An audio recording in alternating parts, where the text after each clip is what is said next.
How you guys doing today? It's Anthony Gangi. Welcome to another episode of Tier Talk. All right, guys. So we have a great dialogue coming our way. I have four guests on with us today. It's going to be interesting. We're going to talk about the dangers of writing to an inmate pen pal programs. I think it's going to be pretty interesting. Obviously, there is good intent here, and we'll cover both. But the concern is going to be is how that can be manipulated by the inmate population, but also, what's the intent of the people that are actually doing it? Like, what are you looking for? Who's in control of the dialogue? Is it you or is it the inmate? And we're going to talk about certain programs, how that I got a few videos I want to show you guys. But real quick, want to announce my sponsors while people start coming into the room. Let me get this done. So bear with me. My first sponsor is American Military University. If you guys looking to go to school, seek a higher education, please check out American Military University. They're very supportive of what we do in corrections, also very supportive of Tier Talk, the Tier Talk channel. So please, guys, if you get a chance, check it out. We also have Guardian RFID, from inmate tracking and cell checks to cloud-based business and artificial intelligence. Guardian RFID digitally transforms jails, prisons, and juvenile detention facilities of every size. Visit guardianrfid.com for more information. And we also have Shea USA. Now, guys, that's spelled CEIA. So Shea USA, CEIA, is the world's leading weapons, cell phone, and contraband detection system manufacturer for corrections. Guys, you ever go to an airport, what's it called? When you're inside to get your, when you're going in to get registered or whatever. My mind's done today. But anyway, when you go through metal detectors, check it out. It's usually Shea USA. They're in 95% of airports. Airport is the right word. What am I talking about? For more information, contact Joe Vasquez at 440-561-7615. He's a subject matter expert. He's passionate about the industry, and he will take good care of you. So, guys, with the help of Alicia B., because she's in here right now, I got some videos that I think you'll find interesting that will complement the dialogue. And I think this is going to be a great show. It's going to be very informative.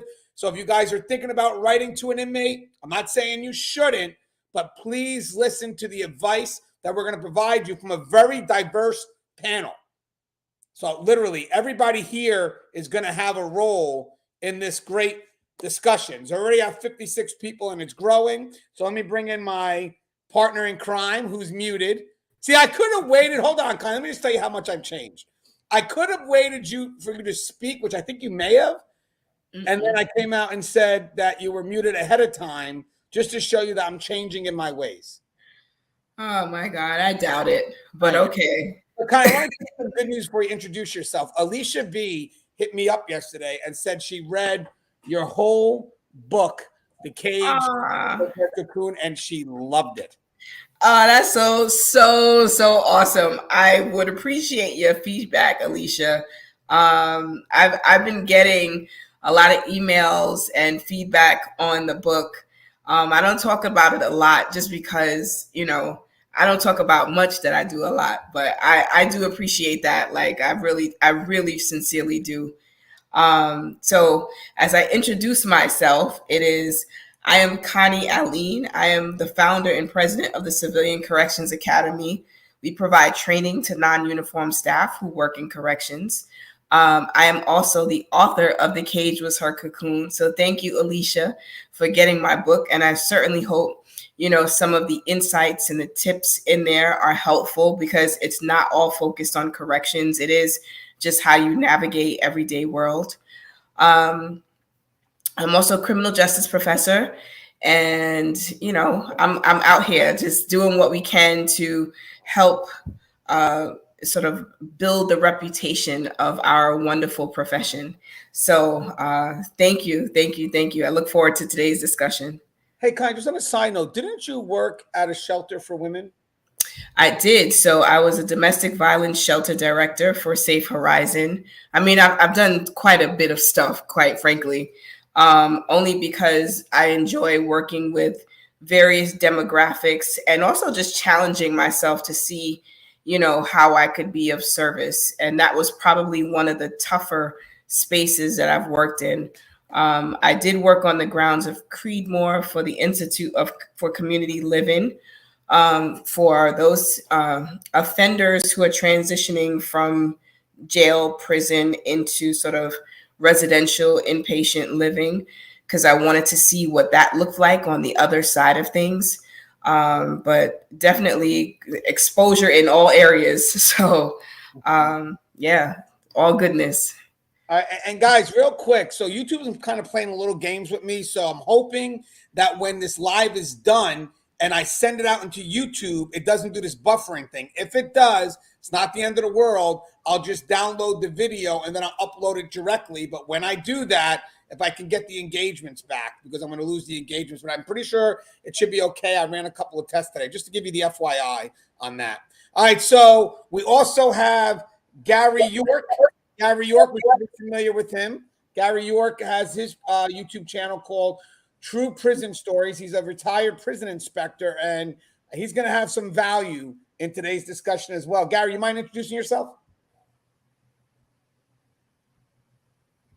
You're muted, Gary. I'll get him. I was muted. I was muted. You got me. Thank you, Anthony, for having me on the show. And Connie, it's good to be back with you. And I'm anxious to be with the two new guests and meet them today. I have 38 years in government, 10 years in the United States Army Military Police, and 28.8 years in Florida Corrections. Half of that was a uniformed officer on the floor, and the other half was a prison inspector in Florida, conducting criminal investigations, administrative investigations, and civil investigations throughout the prisons and the probation and parole offices. I have a YouTube channel, True Prison Stories, and I'm a columnist for corrections1.com, and I try to get one article out a month published there. And thanks again, Anthony, for having me. Oh, thanks for coming. Yeah, Tyler, was an issue. I tried contacting YouTube. Of course, they don't get back to you. So we're going to try it again. Worst comes to worst. If there's an issue, I'm just going to have to take the live down, which messes with my views and engagements. I'm going to have to post it up. But I'll definitely get the video up so you guys can share, especially a video like this. This video is well thought out on this one. I believe so. Okay, so we also have, I don't know if you guys ever met RDAP Dan. He's going to introduce himself, but he's a former incarcerated individual, and he's going to give us some really good insight on prison pen pal programs. But RDAP, could you introduce yourself? Sure. Thanks for having me, Anthony. My name's Dan Wise, or on YouTube, RDAP Dan. I was a federal inmate. I went through the whole investigation. I was indicted in 2011, went to federal prison for conspiracy to distribute, as myself and my girlfriend worked for a doctor who's overprescribing pain medication. Did my 42 months in federal prison, was able to chop up some time with some programming, RDAP and whatnot, and realized that I was the main reason I went to prison from a bunch of poor choices. Decided to use these lessons into creating my YouTube channel and my business, Federal Prison Time Consulting, to assist individuals that are getting ready to go through the system, not so much just to help them get a shorter sentence, but to assist them in ways of family counseling, substance abuse programs, what they can do to take more accountability, realizing they put themselves in a situation. So not only can they potentially serve a shorter sentence, but come home and stay home by learning how to integrate back into society the right way instead of blaming on everybody else. So thank you for having me, Anthony. Yeah, the pleasure is mine. And I know Dan now for many years, guys. His content's really good. He does help people that are getting ready to go through the system to understand the ambiguity behind it all, and hopefully alleviate some of the stress. But he does make a difference, has an impact. And what I like about him is he's very balanced. He shows respect to the profession. I mean, we all have different perspectives, but we can learn, and that's the key. We're not stuck at one spot. We're always learning from each other. And I thought about RDAP immediately. I actually only called him about a few minutes ago before the show started, and he was willing to come on. Literally a few minutes ago. Hey, RDAP, real quick, what does RDAP mean? And then real quick, can you drop your channel in the link in the comments? I did. I have actually I got my screen ready to share here. I don't know if you can share it or not, but share. Yeah, go ahead, go for it. There we go. So that's my YouTube channel, guys. RDAP Dan. RDAP stands for Residential Drug Abuse Program, which is a 500-hour cognitive therapy program that you can take in the federal prison system if you qualify.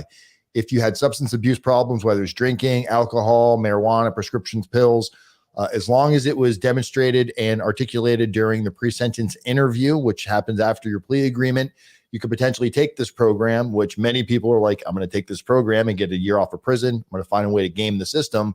However, the program is designed to weed out a lot of the bull crap. It really does kind of change your thinking. It's a 10-month program in a specific living unit. So it's really hard to cheat that program.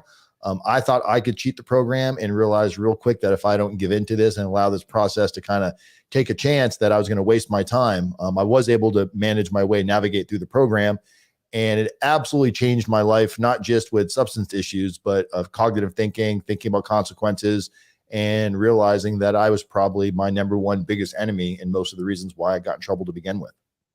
Yeah, guys, and he does share his story a lot on his YouTube channel. So you guys get a chance. I think it's definitely a channel worth looking into. And now we do have our featured guest. Her name is Sharon Brooks. I'm going to bring her on now. Sharon, you there? Yep. Hello, everybody. Now, some of us may already know Sharon because she's from the Duty Ron community, I believe. And she's got a very interesting story to share with us today. People may know her as Sharing Sharon, if I'm correct. But Sharon, do you mind introducing yourself to our audience? I'm Sharon. I started my corrections journey as a visitor and pen pal about 23 years ago. Went through about 10 years with him in the system. Time home, time back in, done. Yeah, well, this is going to be a very interesting story, guys, because we're going to share that journey, including conjugal visits. I'm very unfamiliar with the practice. I have a lot of questions for that. But what I want to do first, hey, Dan, do me a favor. Everybody's asking if you could put the link to your channel in the chat. Oh, sure. Yeah, one second. Yeah, they're asking for that, if you don't mind. All right, guys, so here's what I'm going to do. I got a few videos I want to show you that I believe are very informative. Alicia B sent me some, so thank you, Alicia B.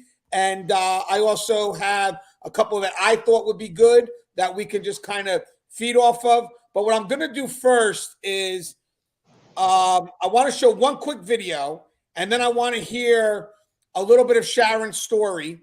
And then we're going to go back to some other videos that I think will kind of complement this dialogue. So let me just show you guys this quick video just to show you the dangers of inmate pen pals. So bear with me on this one. Let me just share the screen. We're going to do this one first. All right, hold on. Details on a double homicide investigation in Parma Heights. The suspect just out of prison. Police say he stabbed a couple in their home and left the bodies behind, rotting there for weeks. News 5's James Girardi live tonight from Parma Municipal Court, where a judge set his bond at $50 million. And James, we learned some gruesome details from police today. Rob, we sure did. Good afternoon to you. 42-year-old Thomas Knuff wasn't even out of prison for a month when police say he murdered a couple inside their Parma Heights home. The bodies of 65-year-old John Mann and his girlfriend, 50-year-old Regina Capobianco, were found badly decomposed last month. The pair, police say, was stabbed multiple times by Knuff. We learned today in a press conference with Parma Heights Police that Knuff was released after serving more than 15 years in prison for a string of break-ins throughout Northeast Ohio. Well, during his time in prison, he became pen pals with Capobianco. The two wrote to each other for more than 10 years, police say. It was Capobianco and Mann who even picked Knuff up from prison when he was released in April. Police say they have no motive in this murder case yet, but instantly, Knuff was a suspect when they discovered the bodies of Mann and Capobianco. A detail we learned today, though, their bodies were rotting inside Mann's house for 5 weeks. During that time, police went to the property on multiple occasions, but never went inside, telling reporters today the home was in bad shape, in foreclosure, and investigators assumed it was abandoned. We had thought that possibly Mann and Capobianco just left the house and went elsewhere. But we were there several times, and to be quite honest with you, probably should have been discovered, and that's something we're working through here internally. Knuff was also arraigned on 2 separate breaking and entering charges here today, where police say he broke into a nail and a hair salon in Parma Heights. In both those cases, police say he stole the register from inside those stores. Reporting live in Parma for News 5, I'm James Girardi.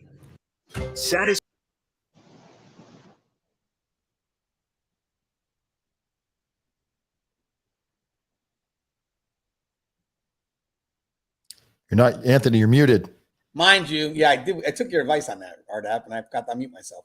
Mind you, guys, that happened in 2017. So, because I know this audience likes to have the closure on something, one last small video to give you the update of what he was sentenced to, and then that can close off that before we get to Sharon. I just want to give you what he was sentenced to, because I know the audience would ask.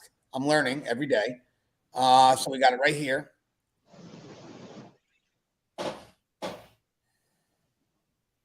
Mr. Knuff was sorry for how things turned out, but I never heard him say that he was sorry for his own actions. Not once did I recall hearing those things. After considering all of the required factors under 29, 11, 12, and 13, and then 29, 03, and 04, I am sentencing the defendant as it relates to count 2, the aggravated murder of Regina Capobianco, to death. Mr. Knuff, I should let you know you spoke to Ms. Ferralia about your son, and your son testified next to me. I know you saw that. Mute yourself.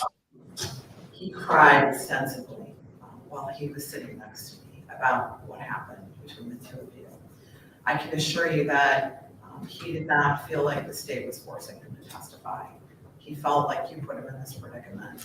And that's what he had to say to the jurors, to the court, and to everybody else that was involved here. He is and has turned out to be a better person, and I'm glad for it. But as a defendant in my courtroom, I've hardly seen someone with so little remorse as you. I've hardly seen photographs of people's throats cut, decapitated almost, carotid arteries severed, bodies rolled into carpet, maggots. I needed Vicks Vapor Rub to walk through that house on that crime scene. It is unlike something that you couldn't even imagine in a movie. It's really the most disturbing fact pattern. All right, guys, so let me stop that. So, hold on, let me get that one out. So, after seeing that, first off, Alicia was the one that sent me that story. So thank you, Alicia B, because this kind of literally helps us get to the point of the dangers of having inmate pen pals. Again, if it's not controlled, if you're letting the boundaries get crossed. And if Sharon, when you watch that, Sharon, what's your thoughts on that? It's scary, but it could very well be true. So Sharon, would you like to detail your story? Can we go over your story real quick so we can give the audience an idea of what it was? The whole detail. If you don't mind going through the process, how you started the interaction with the inmate, if you could cross into the relationship that was developed in the prison, when that line crossed, and then the release. What was it like when he got released, and then the final outcome? He was incarcerated in New York State, so they had conjugal visits. I met him through my stepsister's mother. She had found an ad for a pen pal in the back of a magazine, and it started writing to this gentleman, and not the one that I met, a different gentleman. And she wanted to eventually meet him in person, but her car wasn't in good enough shape to make it from where we live in Rhode Island to New York. So she asked me to go with her and give her a ride. And I got set up to visit with one of her pen pal's friends from in there. He turned out to be a complete jerk. All he wanted me to do was send money to people on the outside for him, and I wasn't doing that to somebody I just met. So the next time she wanted to go down, I was supposed to go visit someone else. He got transferred out the week before we went down there, and last minute I got set up with Mr. X. And I'm like, wait, what's it going to hurt? I'm going to go down and talk to some guy that doesn't get any visits. Big deal. I met him and we just seemed to click. I mean, we talked. He seemed like a good conversationalist. He told me stuff about himself that seemed to line up with a lot of my experiences. We seem to have a lot of similar things in our past. And we just kept talking and started writing phone calls, and things progressed from there. Within about 6 months, it was pretty serious after about 6 months. And it just kept going from there. We ended up getting married, had conjugal visits. I had a child.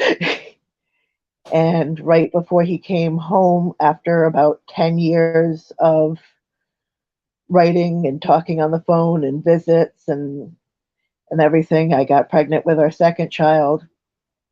He came home. He was home for 8 months. And in that 8 months, things went downhill very, very quickly. While he was in, he had assured me that he had no drug history. You know, he would drink a little bit. He smoked a little pot back in high school, big deal. You know, but it turned out that he had a very severe drinking and drugging history.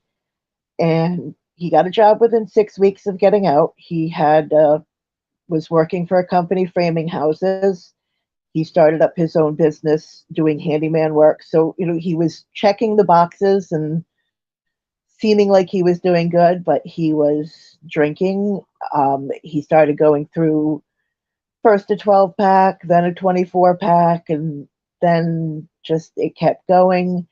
He would be out all hours, come home really late, tell me that he was just driving around, would fall asleep downstairs on the couch, just odd behavior. Things just didn't make sense. And one night I got a phone call from some lady asking if he made it back to the hotel okay.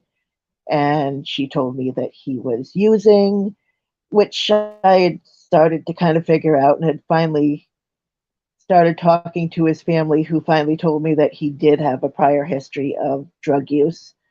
They hadn't wanted to tell me because by the time I finally had met his family, I was already married and had a child.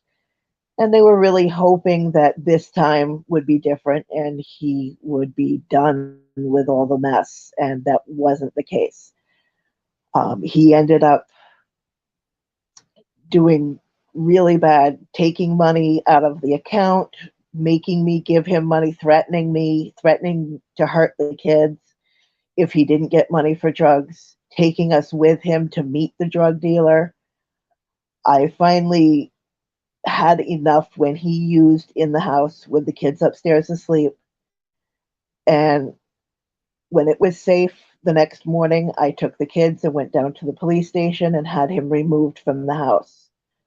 After that, within a 3-day period, he assaulted 4 elderly women to get money for drugs. He broke into a car, and who even knows what else he did, because those are the things that he was caught for.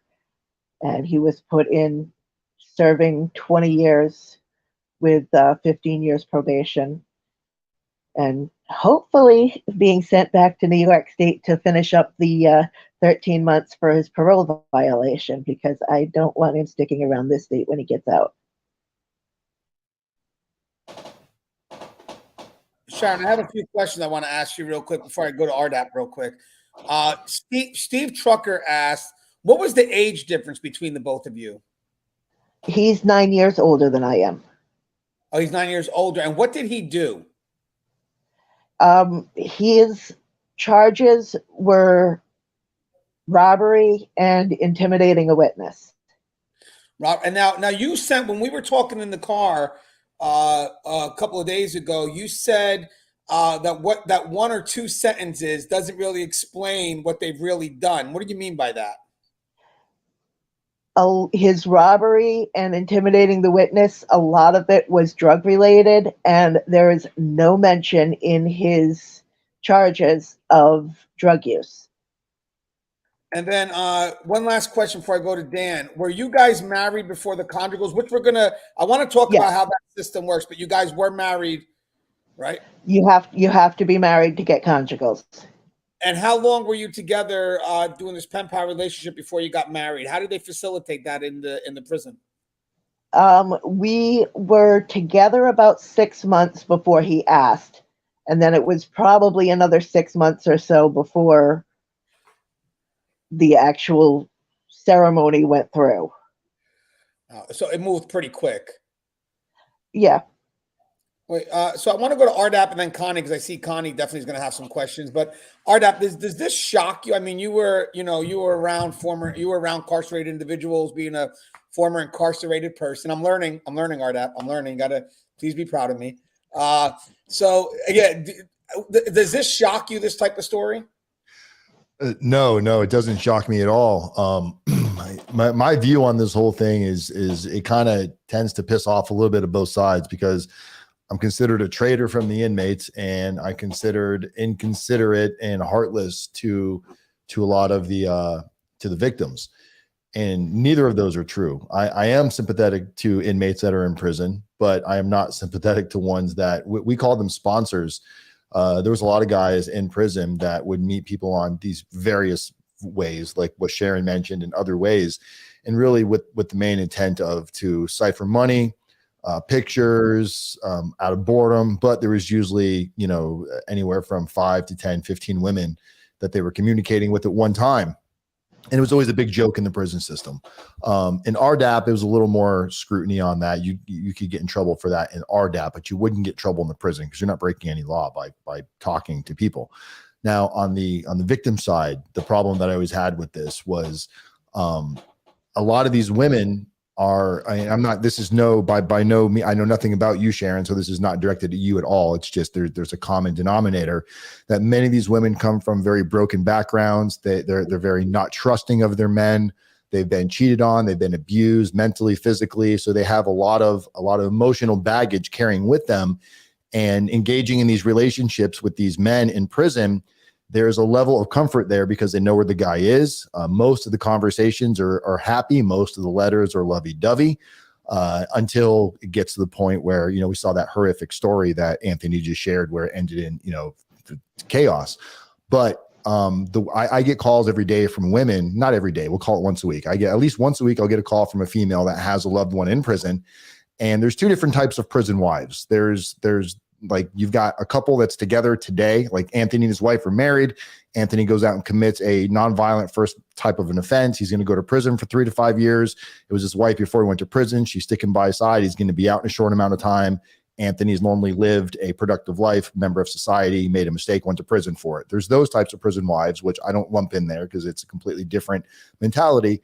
Then there's the ones that kind of surf through the inmate web of prison relationships, and it's almost to a point where it's much more comfortable for them in this because they kind of know what to expect.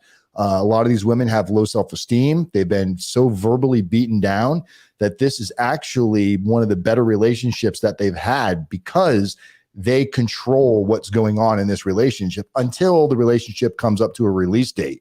And many of these women will tell you, or the men, as you get closer and closer to a release date, problems will arise in the relationship. And sometimes these problems are spun from the woman on the outside because she starts to get anxiety and freaking out, knowing when he gets out, he's probably going to leave me, because the writing was probably always there. It was just this level of comfort. And there's plenty of women out there that argue this, men too, but I've been doing this long enough now to see it that without a question of a doubt. And again, this is not directed towards you because I don't know anything about your situation, but I would say women need to take care of their mental health. They need to go get some mental health counseling. They need to find their worth, find their value. If you can't find information about the individual online, you need to do a deeper search. You need to reach out to the family. If you're thinking about marriage, you need to be able to ask hard questions. And if you're getting pushback, those need to be some red flags. If you say, hey, who's your family? What are you in for? Do you have drug history? And if you start getting, well, why are you always asking this? Why every time we get on the phone, you want to talk about this? If you start getting these red flags thrown up, you really need to look at the caution behind this, because if that's all it's going to take to push this person over the edge and become a little angry over an email or a phone, I can only imagine what it's going to be like in the real world once this person gets released. And I think a lot of the women also subconsciously know this. They're just kind of going along for the ride, but nobody wants to say that, because then it's almost like, well, how stupid of me. When no, you have issues too, that this is how you're coping with it. And I think part of that is finding the help on the outside from mental health counselors, for people that have been through this, not dealing with it by yourself and not thinking you're going to be able to replace another inmate with another inmate that isn't showing any true signs of what they're going to do when they come home. There needs to be a game plan. And if there's no game plan, you've really set yourself up for disaster and failure. And you've got to, women and men alike have to be able to take equal responsibility in this, because it's not a one-sided ship at all. I watched the guys devastate the women, but I would see a common trend through. There was women that would have gone for this, and those are the women you should be bonding to and finding out what it is about them that's not allowing them to fall into these same traps. And guys, let me just get everybody back on, because I know Connie is going to have some thoughts on that. Connie, so what's your thoughts on what Dan was saying? What's your thoughts on Sharon's stories first, and then what's your thoughts on Dan's feedback? So, I mean, I think in the context of Dan's feedback, I feel like that's just so spot on, right? Like, there's a level of vulnerability that I think exists. And, you know, what level that is, I think it varies. It's because, I mean, I always think about, you know, visit day, right? Like, you think about visit day in a male facility versus visit day in a female facility, right? Working in both spaces, I've seen women come to blows over that one man that they're visiting for visit day when they thought they were the only one. And then I'll see in a female facility where there's not many visits, right? Unless someone's bringing up their children or something like that, right? So there is a way that I don't know if folks sometimes are creating a scenario that allows for this situation to be livable, right? So I think it's easier to create a narrative that you can live with when they are locked up, right? And I think that there is another way that as they get closer to release, because I think to Dan's point, them having a plan or not having a plan is very telltale as far as what is it going to be like when they get home, right? So I'm listening to Sharon's story and hearing the progression and, you know, thinking there must have been some level of vulnerability that this older man saw in Sharon that sort of allowed for this relationship to progress in the way that it did, to get married after 6 months, to have a child, have children. And so that in of itself, I think is a lot to unpack in there. But I think as I'm thinking about, you know, Dan's sort of perspective also, it is knowing that I've seen on the inside how many letters inmates get, right? Like, even sitting in medical, talking, listening to the conversations about how many women the men are engaging with outside, and how this one is taking care of that one and that one is taking care, you know, it's so like, I think it all, for me anyway, brings to all of it kind of full circle, that like, you know, you're never the only one. And there has to be something, I don't want to say, I guess I would say something missing that allows for the inmate to kind of find their way in, to fill a void that maybe you don't realize is there. So the need to keep your mental health intact and to kind of be pretty solid, I think is really important. Like, especially if you go through something that's devastating and then all of a sudden you've got this guy that you met. But you know, I can probably talk about this from so many angles, but I don't want to hold up our progress in the conversation. So I just, it's fascinating to me. You know, I always thought that the whole pen pal journey, you know, I thought about it from a kid's perspective, right? Like I always thought about kids writing to each other who lived far away. And then like, as, you know, things evolved, you know, digitally, I think about like these dating apps, right? So how does like a pen pal relationship come about, you know, if it's not like that, right? Like, and I don't know if facilities facilitate pen pals. Like, I don't think they do, right? So there's got to be some way that people are meeting to even engage in a pen pal relationship that could evolve into something that sort of Sharon experienced. Yeah, and guys, by the way, there's a lot of great questions coming in, but I want to go to Gary real quick because Gary, obviously hearing Sharon's story and then hearing RDAP and hearing Connie talking about women getting used. You were a prison inspector, and I know that the inmates that were having these pen pals, I am guaranteeing that if there were women that were being extorted, I would guarantee you they're calling the prison inspector thinking that they can do something about it once they find out the inmate's writing to multiple people, correct? Correct, Anthony. And Sharon, thank you very much for telling your story. And when Dan was explaining, you know, how some of these women may be emotionally and low self-esteem, we're not talking about that tonight, but that description also fits officers having relationships with inmates. The same thing the inmates look for in an officer with low self-esteem. They look for in their pen pals. And Connie is so right when she said, I couldn't believe how many women these inmates were writing to. And I want to get to my point with that. We would get calls, or we would have women referred to our office from central office in Tallahassee many times. And they wanted to file a complaint against an inmate, wanting to get them for extortion.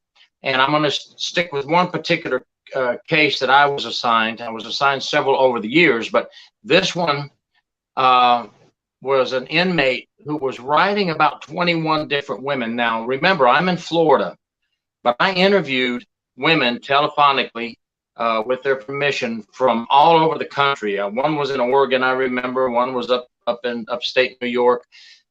This one inmate had all these pen pals. Well, the 3 or 4 of those women wanted to file a complaint, but I still had to call all 21 women who were sending money to this inmate's account. How did the inmate get caught? I'm sure that's one of the questions. Well, the inmate got his letters mixed up. Now imagine trying to write 21 women and keep all 21 of these women straight. I mean, you know, it's hard enough to keep your regular mail straight without having to keep 21 women straight. He got letters mixed up in the wrong envelopes. He was writing Sharon, but sending it to Julie. And he had Julie's in Amanda's envelope. Well, they started getting these letters, and that's when they caught on. Wait a minute. Is there more women out there? And of course, in those letters, what do you think he was asking for? Money. Send me money. I need money for this. I need money for that. So then they caught on. So then I take the investigation. Charlotte Correctional Institution, Florida. I'll never forget where it was, because it was a little bit of a different style investigation for me. And there were some local Florida women that I was able to interview face-to-face and get a sworn affidavit from, and others I had to interview over the phone and record it. The long story short, these women wanted him punished. Well, administratively, after I turned my investigation in, the warden and classification can do something administratively, okay? They can find a rule that he's violated or whatever for extortion. But criminally now, it was tough, because what's the state attorney going to tell me? I've taken this file. I've got 21 women interviewed. I've listened to the inmates' phone calls. I've got all the inmates' account records, you know, the inmate bank account for his canteen and all that. I've got all the evidence that the money's coming in from all these women. Everything's there. They're telling the truth and they're angry. One of the issues is with prosecuting that, though, is the women willingly send him the money. There's no crime with him talking to women and writing letters to women. There is a crime for extortion, but it's very hard to get a state attorney to prosecute. In some of the smaller counties, I worked in a region that covered 8 counties. In a big city like Tampa, I have a hard time getting the state attorney to prosecute that case. In a smaller community like Hardee County, which is a farm community, I can get them to try to prosecute it. So if folks are wondering, do those cases get prosecuted? It's hard sometimes to get the state attorney to go along with it. The state attorney, what they usually tell us is, we're going to let the Department of Corrections handle this problem administratively, you know, and you can give them a disciplinary report and they'll do disciplinary time and so forth, lose some privileges.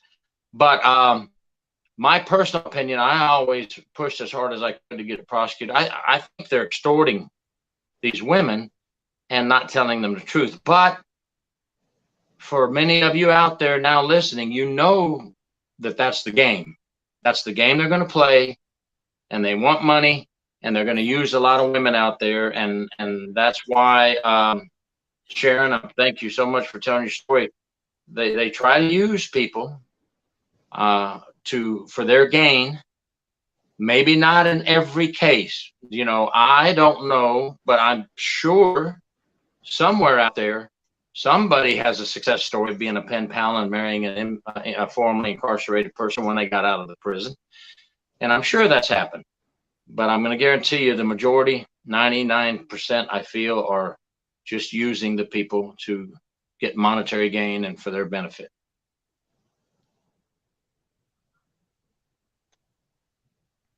You're on mute, Anthony. I know I caught it. I caught it, and I caught it. Damn it! I want to answer 2 questions that came out real quick, just to kind of keep the story flowing real quick. So, when it comes to email access, some facilities do have something similar to a JPay system where inmates are able to correspond. The family will pay per email, but by the way, it is filtered by a centralized part of the agency before the email is sent out. To be honest with you, we have more control of that because we could look up target words and stuff like that, which the inmates are made aware of. It's not a secret. They're going to know that their mail will be filtered. But as for mail that's going out, so here's the thing about mail. So if the mail's being written to another facility, we could open it and kind of visually inspect to make sure there's no contraband or it's not dipped in Suboxone, whatever it is, but we really don't read through it.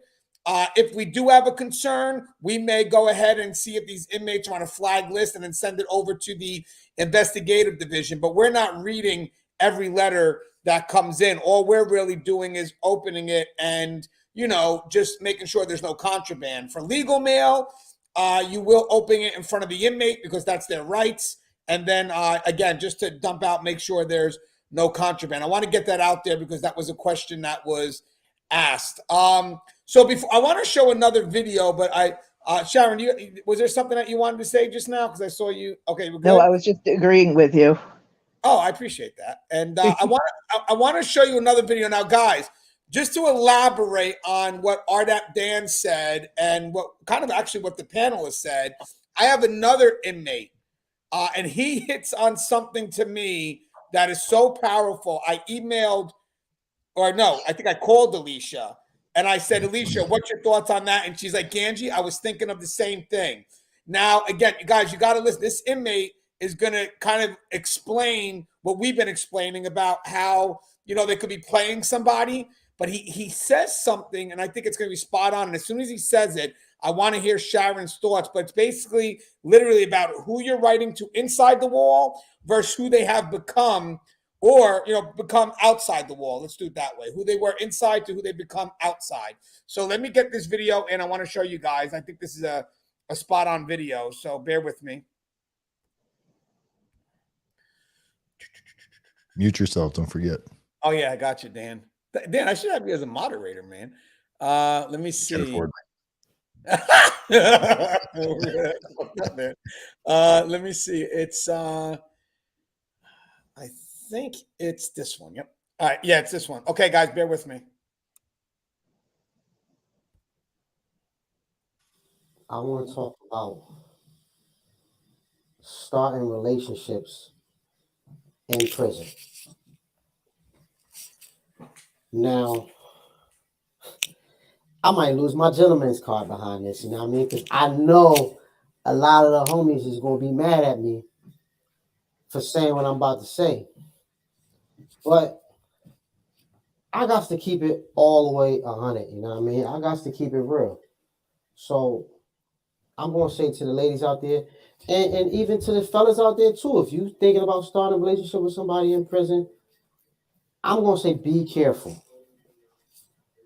I'm never going to say don't do it, but I'm definitely going to say be careful when you start a relationship with these jail niggas.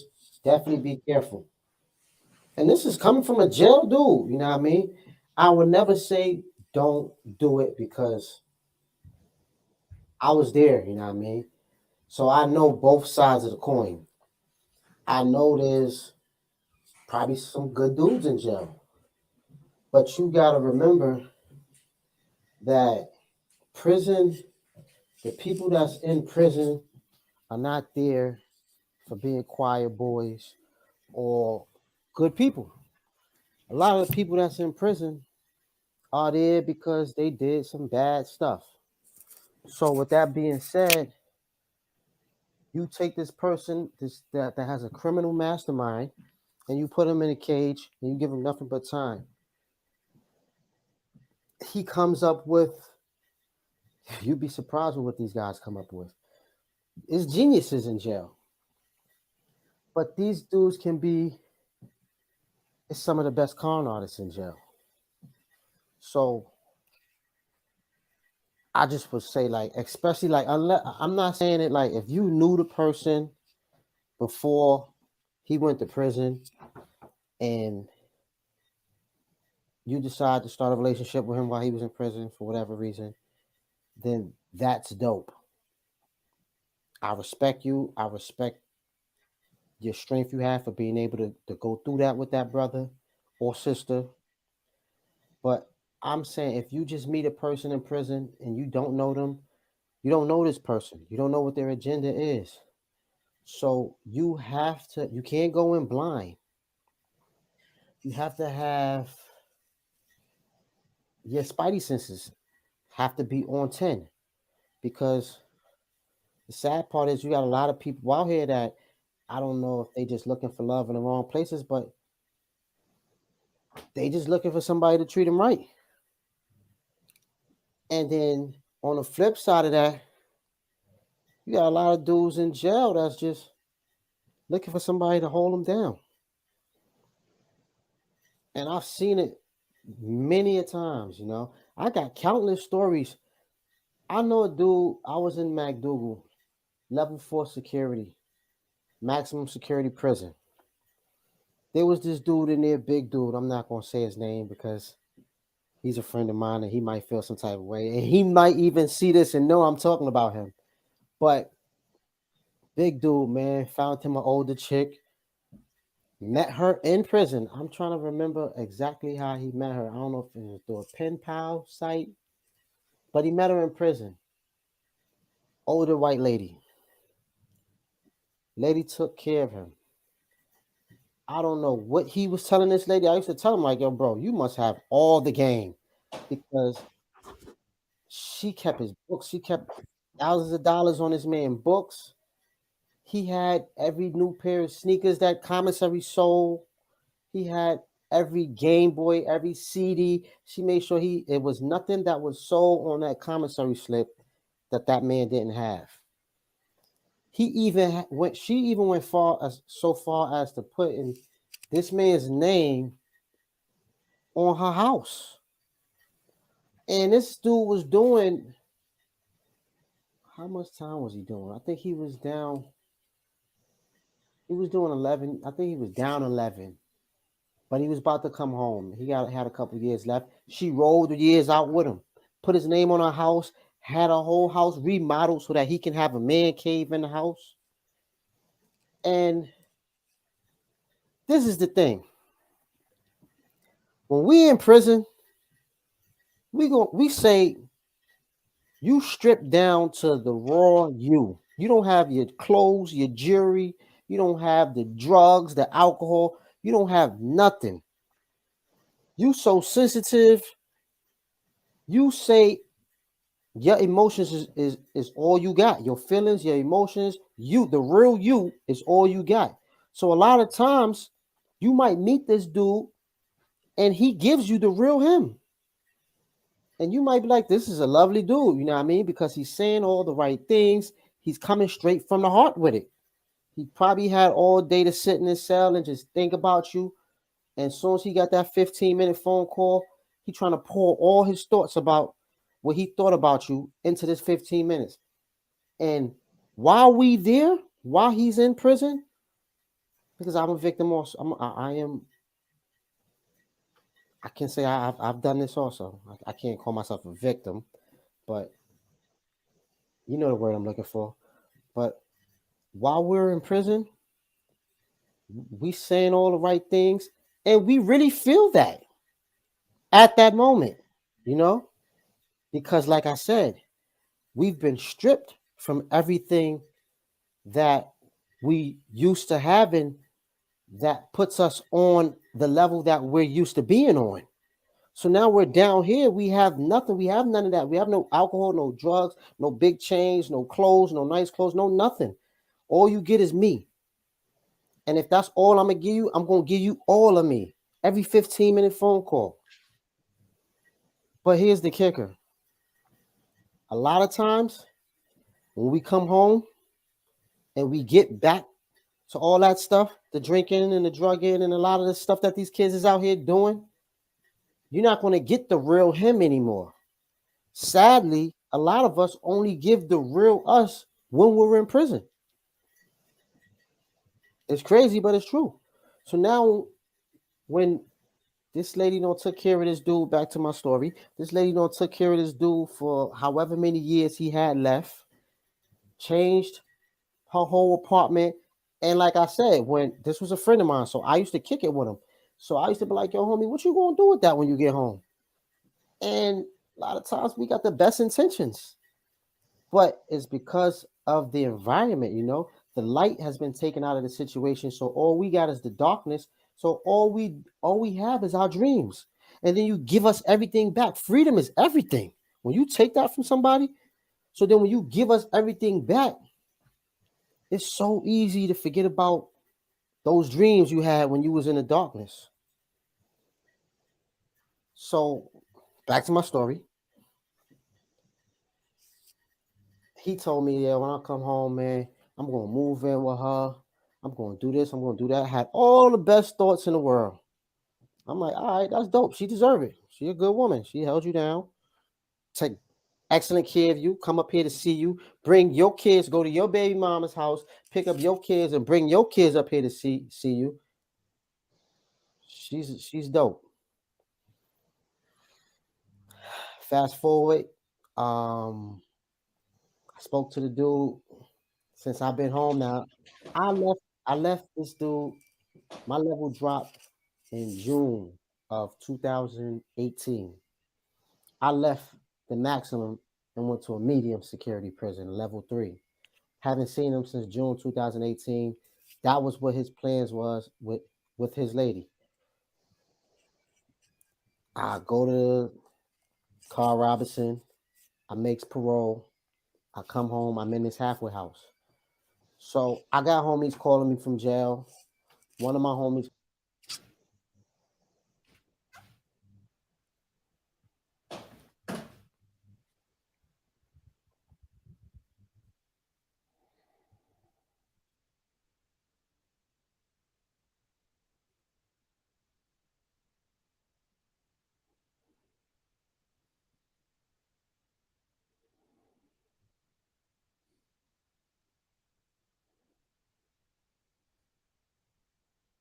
You're muted again.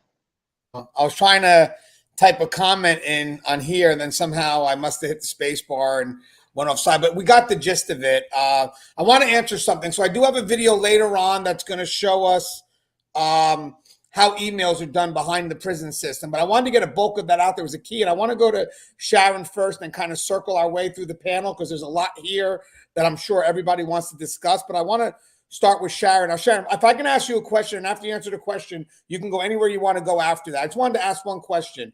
When he talks about being real inside the prison and then changing once they're out because they're exposed to more, do you relate to that? Very much, because I think that he meant some of what he said. Some of it was lies to make himself look good, because he knew what my expectations were and what I considered a deal breaker. And he lied to me about his drug and alcohol history.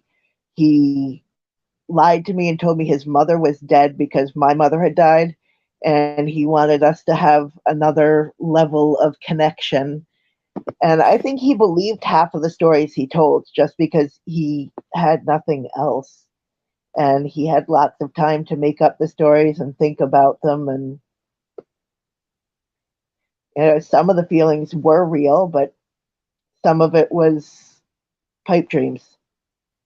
I want to, I'm going to. Can I ask something, Sharon, real quick? Do you think everything that he said, was that impossible for you to see when you first started writing to them? Did anybody give you any warnings? Did your family or somebody tell you like you could be getting scammed? Yeah, my older brother mostly was concerned. I didn't talk very much with my dad, and my mom had passed. Some of my friends warned me some, but I was young and foolish and I knew everything. And I was needy. So you were basically, well, hold on. You said needy just now? How would you explain needy? How would you define that? I apologize. That's a very interesting word. I was lonely. I was a very quiet person. I didn't have a whole lot of self-esteem. It was a safe relationship to start with because he was there. He was away and we could get to know each other better first. So there's a safe distance because the person is secured in a facility. You know what? That's actually something I read about. Alicia sent me this college paper. It was research. I believe it was in the UK about pen pals, and it gave the reasons why people do it and the reasons why inmates may get involved. And believe it or not, there is some conflict there, which we'll discuss in a little bit. But I like the fact that you kind of said the word needy because as you explained that kind of crossed into what the panel was saying. Hey, okay, we'll definitely get to that. Revenge, the marriage. Didn't see it then, but what was that, Sharon? But of course, I didn't see it then.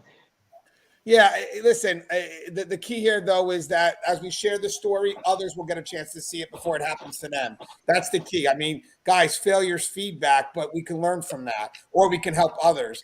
I wanted to ask something real quick, just a side note before I go to Dan. Someone had asked real quick, and I kind of missed the question before, Sharon. I wanted to get it back to you. But what was marriage like in the prison? How was it organized? How did you get married? How was that done?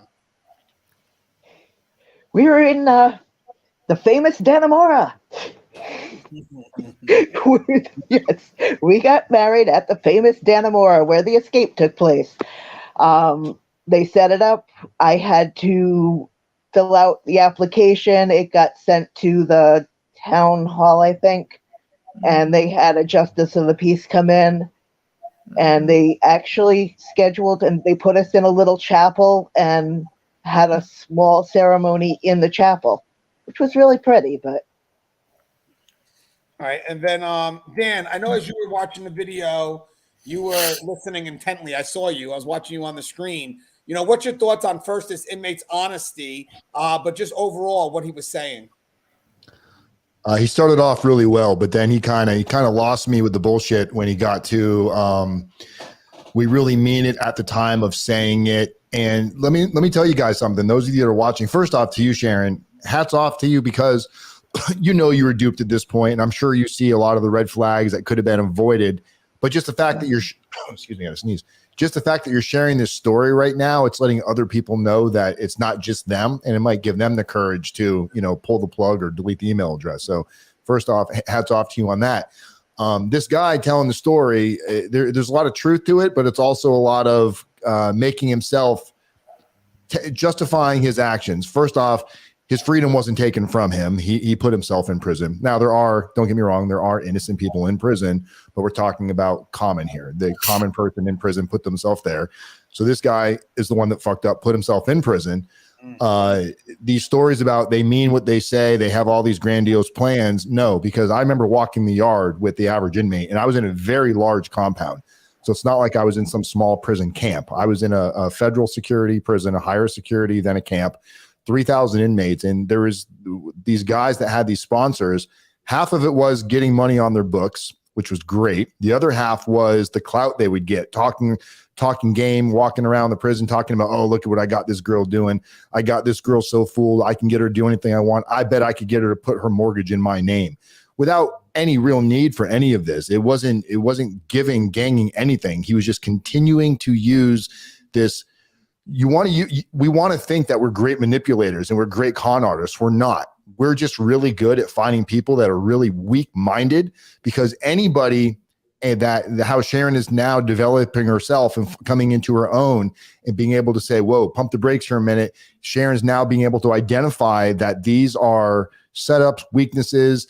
Now, when she's having a conversation with somebody, if she asks a question and they evade the question, she's starting to go, okay, this might be all bullshit. Sharon, at the end of the day, put herself in this situation, and she knows that now, and she's sharing the story with others. These inmates are well aware, and they're not aware. They think they're good con artists, when really the ones that are doing this, they're just kind of piles of shit that have found an ability to prey on really weak-minded people in the moment and use it for their own advantage, whether it be money, whether it be pictures, whether it be to gain popularity among the prison and staff as well. You know, we would see this flip back and forth. I remember, Anthony, you had a run-in with one of the YouTubers, Brian Bruton, the guy that served some time in Florida. This guy found a female guard that was low self-esteem, and he would tell her all the things she wanted to hear, how pretty she was, and just really make her day every single day, to the point where he convinced this woman to bring in laptops and devices and steal prison clothes and create an escape plan, and actually helped him escape, and him and his buddy got out and got caught, you know, and she ended up going to prison for this. And he never had any intent of being with this woman. Was Brian a horrible person? No. But in that moment, that life, he's now, and I know you guys had your headbutting, but he really has tried to change his life from those ways. But the average person that puts themselves in and out of prison, and how he was talking about when you're on the street and you got money and drugs and this, that is not anything that anybody should be aspiring to have. If you're in prison, those are all of the things that put you there to begin with. So this guy's story for me as an inmate is just complete horseshit, preying on weak individuals, because you could never do that to somebody that has self-worth. You just couldn't. You have to only be able to find people. And we know that the inmate.com, these prison websites where it's kind of meeting your match through there, we know that there's probably 80-20 rule applies to everything. That 80% of the women that are going on these sites are because they're sick and tired of the dating scene in the real world, being cheated on, being lied to, one night stands, the guy never calling her back, the guy calling her names, ruining her life. Maybe she's been through domestic disputes. This is easy. It's comfortable. It's safe. You're hearing all of the right things, and you put your blinders on. So I don't think, Sharon, tell me if I'm wrong, but I believe there had to be a point during this where you even questioned it, but it was better than the alternative relationships that you had in front of you at that moment. And really, the one relationship you probably are focusing on now is the one with yourself, I would assume. The kids. But by the time I was starting to see real big red flags, I was already married and had a child. And you just don't want to walk away from that, because You're trying to make things work. That's powerful, if I can actually say that. So you don't want to walk away from it because you're trying to make things work. You're so invested in it. But what happens when you don't get that same thing from the other side? I mean, how much effort are you willing to give before you realize you're not getting it in return? When it got dangerous for the kids, I mean, if it hadn't been for the kids, I don't know if I would have left. I would have tried to fix things and make things better and help him and maybe believe that he was really looking for help. But when he put those kids in danger, that was it. I was done. I like, get him out of here, get rid of him. I cannot put my kids through that. And it's funny, we talked about it the other day, maybe Connie can comment on this, where once you have, I was on Jill's channel not too long ago, and we talked about, women that may be, not dealing with like a threat, like basically not listening to her inner voice. But the moment they have children next to them, the more they're willing to step up, because it's not so much about them, but now it's about the children. So here you are, when it was just about you and you're the only person at risk. I'll deal with it. Maybe that's just how you see your life, your value, your importance. But now when you bring kids in the world, you take on that responsibility of, I have value for them. They have to have a life. I have that responsibility. So if I don't say something, if I don't do something now, something could happen to them. Is that correct? Absolutely. Connie, what's your thoughts on all this? A lot here to digest. No, absolutely. I mean, so certainly there's a lot to do with just your own personal value, right? Because even when you think of, I have the kids to think about, I don't know that you would necessarily be willing to put yourself at risk in order to keep this situation together for the kids who are clearly not, safe. If I could make that assumption, based on all of, the story and things that, Sharon has said so far, I'm listening and, it's like, okay, so this situation has evolved, but I think it is, once he got home and he started to show his true self, it's kind of like, if I'm not feeling so great about myself, I don't know that I'm strong enough to get out of this situation. Right. Like, and how do I do that? And I know you said that your mom was no longer here. And so if you've already been, kind of warned by your brother and you're not really talking with your dad about this situation, it's almost like you also need the support, right? Like, so who's going to help me if I do walk away from this situation and I can't necessarily lean on my family, because that dynamic is kind of already at play, right? And, I'm happy that you were able to make sure that you and your children are safe.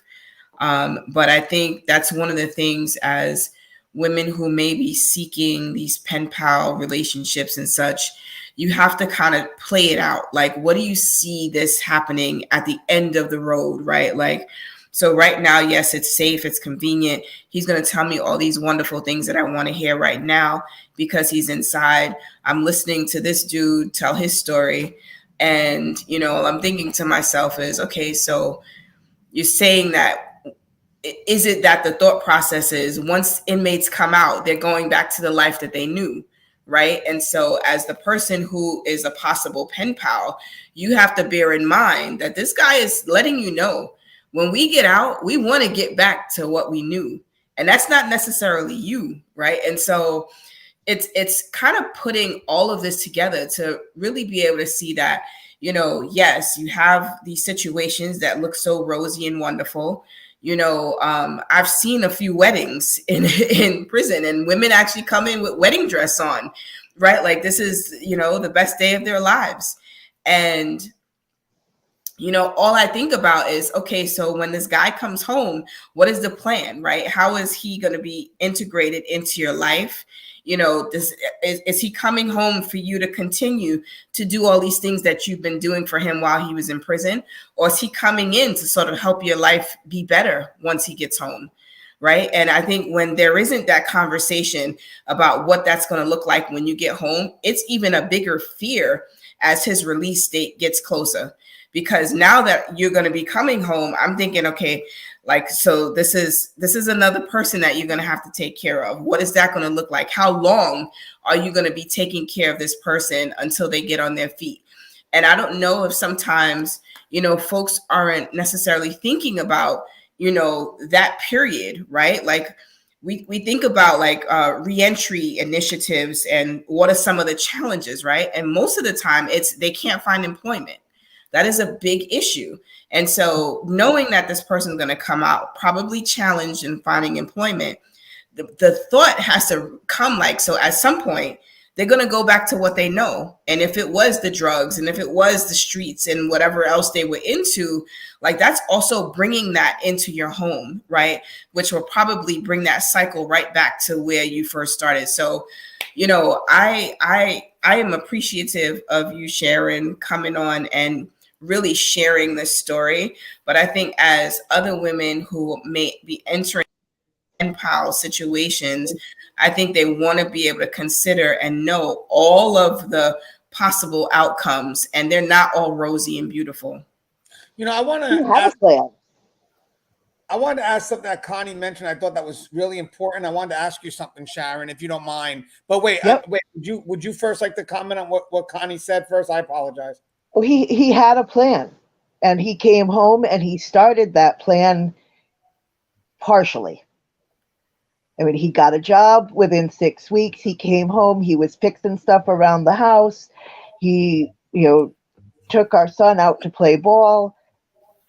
He made an effort to start at the plans, but his addictions were stronger than everything else. So let me ask something. When you first made the initial attempt to maybe connect with an inmate, when the information was passed over, did you think that you were going to help them, or deep down inside you wanted to find a connection and this was a spot that may have been a last resort? At first it was just I was going to visit with somebody who didn't get visits because I was taking a friend to visit her pen pal. And then it seemed like we clicked so well. And now looking back at it, I think he had previous information that had been passed to him from the other guy that I had started to write to. Yeah, because the biggest concern always going to be is that, so let's say for some reason you write to this inmate, right? And they you know, they're asking for things that maybe you can't do, or maybe that you can do. Either way, they start passing out your information to other inmates. So now you don't even know who really has your information. We see it all the time where there are women that somehow can get a naked picture over to an inmate. And then next thing you know, and RDAP, please comment on this, what happens to that naked picture across the compound if that woman, you know, if they break up, or just in general, does that picture get passed around? That picture spends a lot of time in the bathroom stalls for money. These pictures, they pass these pictures around for 30 minutes to an hour for a buck or two. And it's just, it's absolutely, it's really disgusting to think about, not just that it's somebody's picture, but the inmates, they bring them to the library and they laminate them and they do their business on them. They rinse them off and they give it back to the picture owner. It's, ugh. Wait, hold on. Dan just blew my mind with laminating the picture. I had never heard that one before. I'm like, what? Oh man, that's a good piece of information, Dan.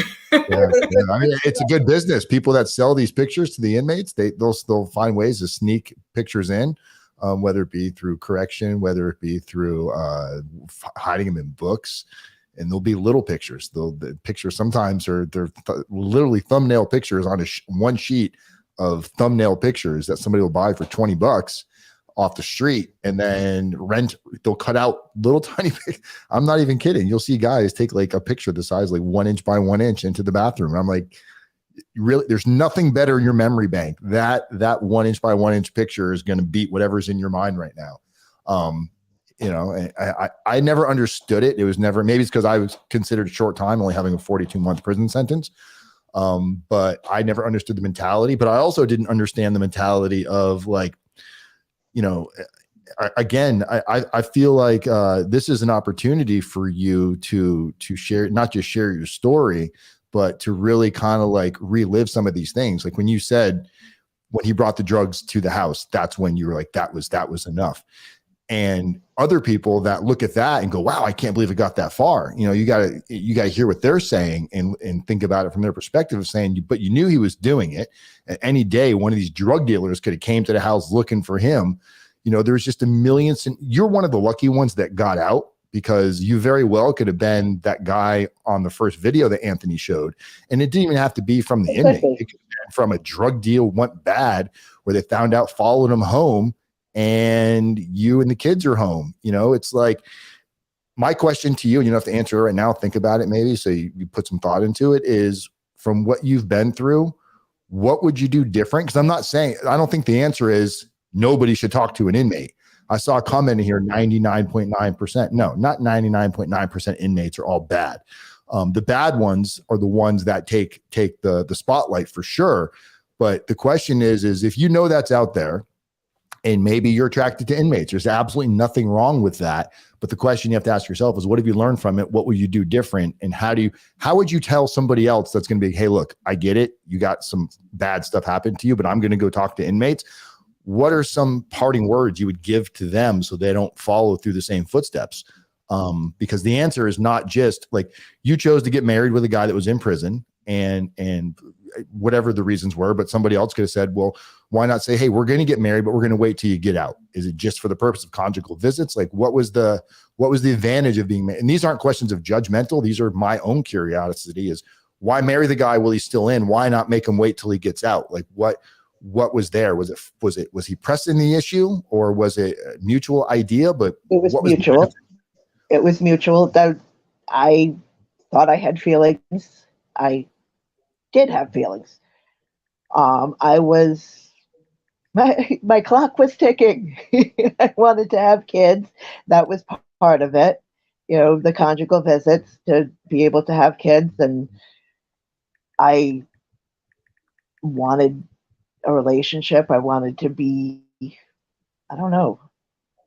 If you could do it, would you do it again? Would you go back and do this again if you could do it again? Was there anything you'd do different? I mean, you have your kids, obviously. You've got beautiful. Yeah, that complicates me. Yes, I would, or no, I wouldn't. I wouldn't give up the kids for anything. Right, and that's not what I meant. I meant like. Yeah. Do you think somebody that wants to get married to somebody should say, hey, we're going to wait till you get out of prison and see that you go on a straight and narrow for 18 months to 24 months? Make sure that all of this, you know, beautiful things that you're saying, that your audio and video are going to match when you come home. Because I want to believe you, but right now you're a convicted felon in prison for a series of, you know, robberies. So before I want to take your word for what it is, I believe you, but, you know, come home and show me that you mean it before we take that leap of faith. Is that you can mean it and still not be able to follow through with it? I mean, just because somebody, you know, say your leg got cut off, but you want to be a runner. If you physically can't do it, right? Like he can't physically be out here in the real world and function. The stresses of reality.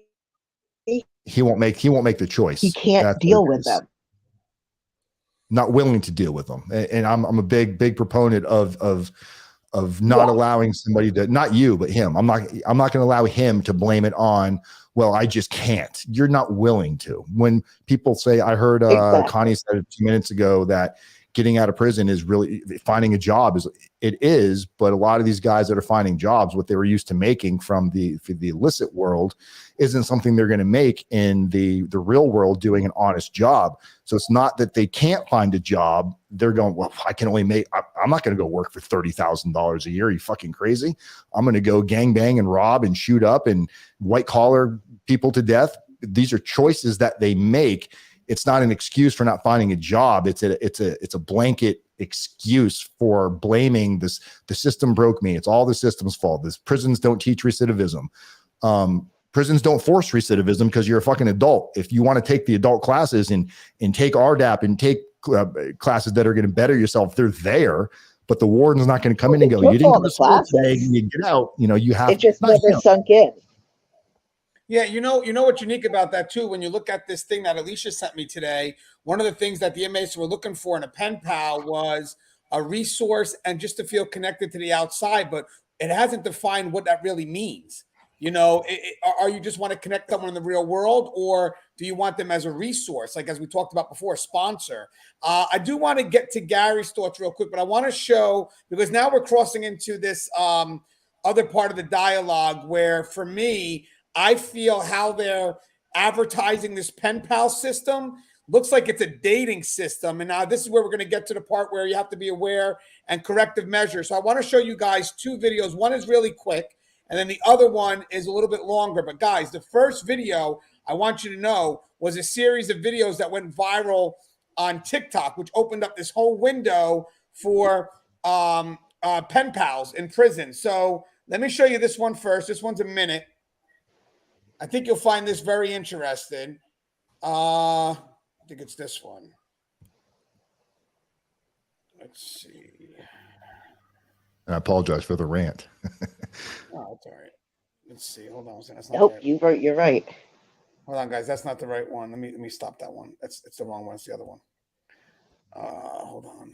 I still make excuses. Check. Okay, we all do.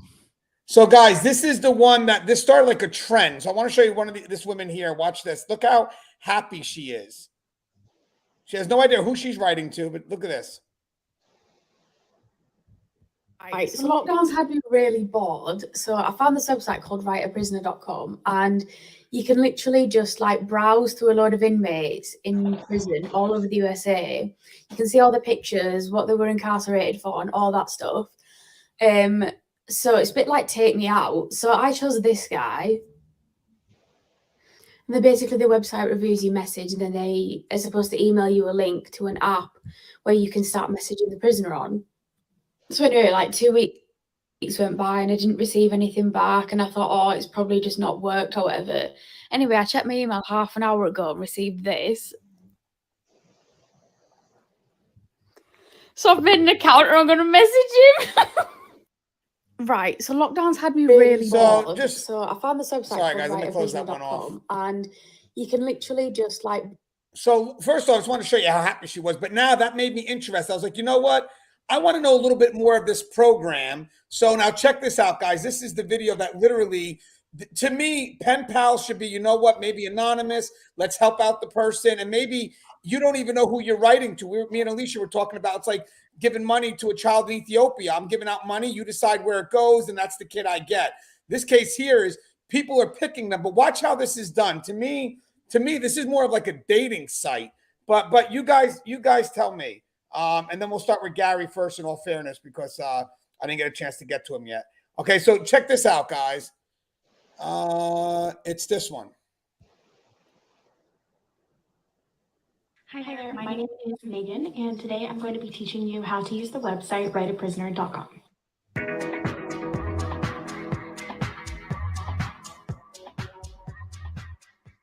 So if you're someone who is looking to write to a prisoner and you just want to know how to get started, this video is for you. So the first thing that you're going to do is look for a prison pen pal website. Now, writeaprisoner.com is one of the most popular ones, but there are other ones that you can use, and you can find them just by Googling it. So this website here, I'm going to show you exactly how to kind of go through it and everything like that. And a lot of the sites are similar, so you can use a lot of these tips for the other sites as well. I will say that one site I do recommend is prison-penpal.com. I'll link it down below for you guys. But this is a website that is newer. They actually reached out to me to have me featured on their website, which is pretty cool. They're not asking for anything in return. The reason that I want to talk to you guys about them is just because I actually used the website, and the first two women that I wrote to, I ended up having a very good pen pal friendship with them. And if you guys want to get to know one of them, I actually have a video talking about my first female pen pal. So I actually have a list below if you guys want some more information on writing to prisoners, talking about my experiences, also just some informative stuff, things to look out for, how to do it safely, things like that. That's going to be in a playlist called Writing to Prisoners listed below in the description. Also, this is just kind of step 1. Step 2 is going to be showing you how to use JPay, as that is one of the ways that you can write to prisoners. It's also the safest way to write to prisoners. So let's go ahead and get to the website, and then I will talk to you guys more about the JPay thing. Okay, so we're on the homepage of writeaprisoner.com, and what you can do, you don't need to log in or anything yet. You're just going to go, you can go to this section here, but I've noticed that if you fill this out, it's just going to end up taking you to a page where you're going to have to fill it out all over again. So what you want to do is you just want to go straight here and click View All Pen Pal Profiles. Now, when you go here, this is where you're going to put in the information. You can also do an advanced search. So right here, it's just going to have age, years served, sex, race, religion, sexual identity, and pen pal or legal, which you're going to choose pen pal if you want to put that in there, and then state or name or whatever. The advanced search is going to give you a little bit more. And this is going to include, I don't think the other one included military service, but you can put college, years enrolled, high school. So I think this is more if you're searching for a specific person. And then you can put first and last name. You can put eye color, hair color, hometown, things like that. So it does look like this is more if you're looking for a specific person. But what I like about this advanced search area is you can also search if they're on death row or if they're serving a life sentence. You can also search if they're needing mail, and then seeking prayer partners, willing to correspond overseas. So if you are someone from a different country, that option right there might be good for you. I do get a lot of messages from people from other countries wanting to know how to get started. So that's a good one here. But this was something that I searched because this could be something, it's like, oh, I definitely do not want someone on death row or serving a life sentence, or maybe you're curious and you're like, yes. So what we're going to do is we're just going to go to the basic search here. We don't need to go too crazy. And I'm not really going to put anything in here specifically. I'm just going to kind of go down so we can see what we're looking at here. Let's just go ahead and look at this first profile, which is Misty Neff. And it just says, looking for someone to connect with and develop a friendship during this difficult time. So usually there's quite a bit more here, but it looks like she doesn't really have a lot on her profile. So it says reconnect with Misty. I don't know why it says reconnect because I haven't connected with her. But yeah, this isn't really a good one because it doesn't have a lot of information. Let's go back to a different profile. Is this her husband? Okay, this is strange. Okay, so they have the same last name. That could be a coincidence or not. Let's look at this guy. He has a little bit more information on here. So it says, what's going on? My name is Jared. I am soon to be 26 and I'm down to 16 months of a 7-year sentence. I've had a lot of time to reflect and think about what is important in life and what isn't. I'm looking to make a friend. I need to surround myself with positivity. I am honest, loyal, and easygoing. I enjoy watching sports, listening to music, and working out in my free time. I love a good conversation. I would love to hear from you either through letters or JPay. If you JPay, please send a prepaid stamp so I can reply. Okay, so here is something that I do want to mention. JPay is something that I brought up to you guys. So basically what JPay is it's kind of like an email service. And you just talk to them through the site. Now, not all prisoners can respond through JPay. So it looks like what he's saying here is you can send them a stamp, and you can also send them money through JPay as well. Or you can send them a JPay and then put your address in the letter. So in the email that you send them, you put in your address and then they can respond to you through a physical letter. So, but most of them don't ask you, I would say in my experience, most of them don't ask you to send a stamp.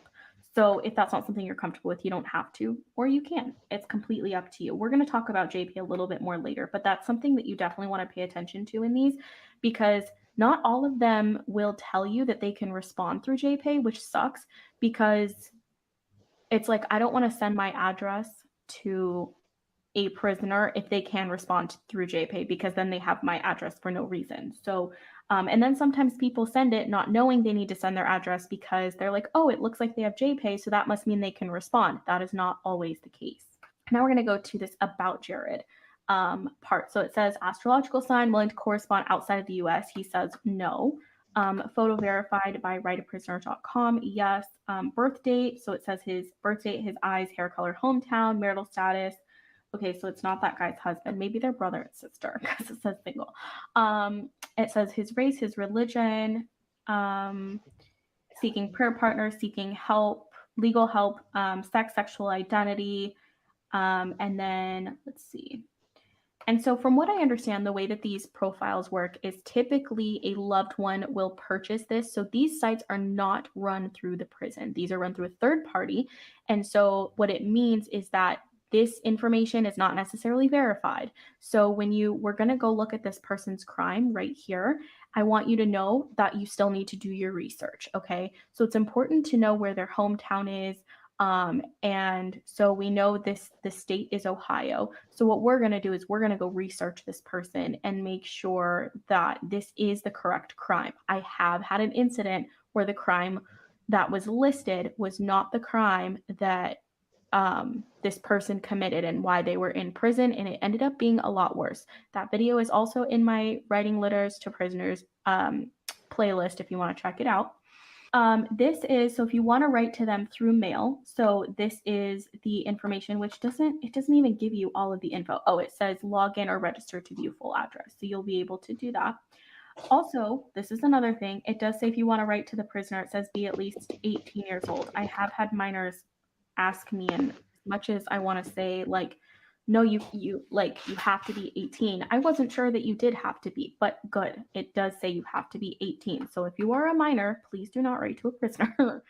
Now, if you want to write through writeaprisoner.com, please understand that I would not recommend this, okay? So what happens is you basically kind of write an email, and then Write a Prisoner 2 times a month will actually go ahead and send these letters off to these people. So they only do it twice a month, and you can only write to a prisoner every 30 days.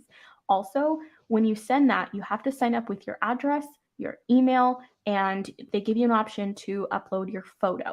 If you do this, they will receive all of that information, your address, your email, and your photo. Why they send the email, I don't know. It doesn't make any sense. They can't do anything with it. So I was really uncomfortable with that when I figured that out. So I would not recommend doing that. Okay, so we're going to go ahead and see the crime.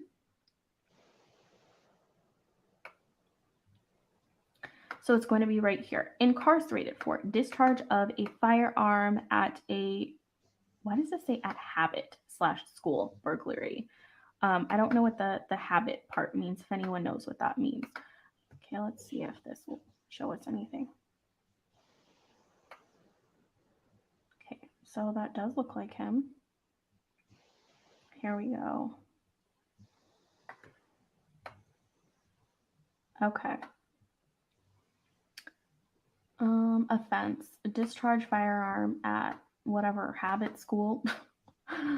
I think habit is like, it's not like habitual or something, but like, so does that mean he just like goes and like it's a habit, like he's habitually going and shooting? I don't know, that's confusing to me. So 2nd degree felony, it looks like, so it tells you where it happened, it tells you when it happened. Let's see.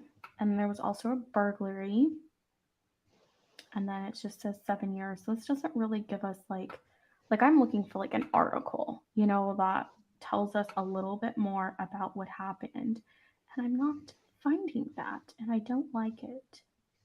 Okay, so my thing is I don't really like when I can't find information on these people because it makes me nervous. Like when I write to someone, I want to know what I'm getting into, kind of thing. You know what I'm saying? And also something that you want to note too is just because it says like this is what they're in prison for right now, that doesn't tell you. You need to try and find their whole record so you know what they've been arrested for in the past, because there might be worse things in the past.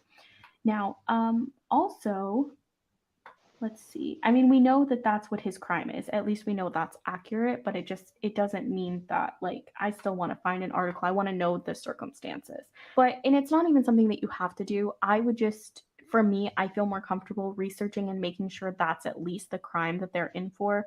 Also, if it is a more like a more serious crime, I do like to know the circumstances around it. So if that's something, I would definitely recommend doing that. So another thing you should know is when you do get the full address, you do want to make sure to have their name, and then this gives you the inmate number, which is good to know. You'll need this for JPay as well, but you'll also need it to put on the envelope. What I would recommend if you decide to write a letter by mail, make sure to put your address, your return address, inside the letter, because not all prisoners get the envelope. So if you don't do that, they may not be able to respond to you. But as for anything else about the site, I mean, there's really not much more to it. This is where you would go if you're trying to figure out how to write to a prisoner. Like I said, when it comes to, you log in and then you can write to them through that. I told you, just make sure that you understand that all of your information is getting sent to them, not just the address for them to respond. They're getting your full name, your address, your email, and your photo. So just be very mindful of that. I would highly recommend either just sending them a straight letter, which you can also use a PO box for. You can also send through JPay, which I'm going to talk about in the next video. I'll have a link in the description.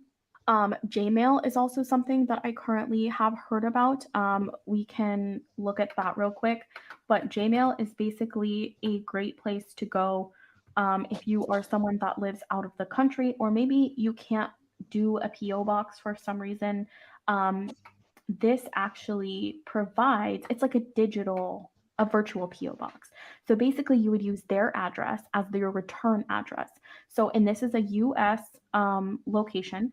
So you would use their address, and then the inmate would send it to this place, and then this place would upload it to your account, scan it up into your account so that you virtually see the letter. You can also pay extra to have the letter sent to you from this place directly. So this would be the Jmail mailbox rental. So it says this is a premium service. You can pay $10 for 3 months, $15 for 6 months, $25 for 12 months. And then there's a scanning fee, which is 1 credit per letter each. So it looks like it's up to every 6 pages or whatever. And then you have a single letter forwarding fee. So if you are a Gmail box subscriber and need a letter forwarded to you, there's a $5 service fee plus shipping to forward a letter to you. So this is if you want the physical letter, I believe. And then these are just the different credits. So it says we charge 1 mail credit for each 3,000 words or 3 pages front and back, 6 total page images. You can also add photos. Buy 1, get 1 free per letter at 1 mail credit per photo. So 2 photos per mail credit per letter. You can also attach PDF documents. PDFs are counted as part of your 6 pages. You cannot send photos in PDF files. You can fund your account using your credit or debit card, PayPal, or Square in the amounts below. So these are different things here. And then Jmail box and ship. So if you want the original letters forwarded to you after they are scanned and uploaded to your account rather than having them shredded, then subscribe to your Jmail box and ship service. You can order this service in any of the following subscription links. So $30 for 3 months, $50 for 6 months, $80 for 12 months. Anyways, if you're out of the country, this is a really good option for you, so that way you get the letters faster. From what I've understood, there are people in Europe who have said that if you send a physical letter and they're sending a physical letter back, it can take like 2 to 3 months for you to receive. And if you send them a JPay and they send you a letter back, it takes like 2 to 3 weeks. So this may be a faster service if you send something in the mail. And this is usually for people who can't use JPay, or if the prisoner doesn't have access to JPay or whatever, or maybe you send them a JPay, but they have to respond through mail. This is a good service to use as well. So anyways, guys, if you have any questions, make sure.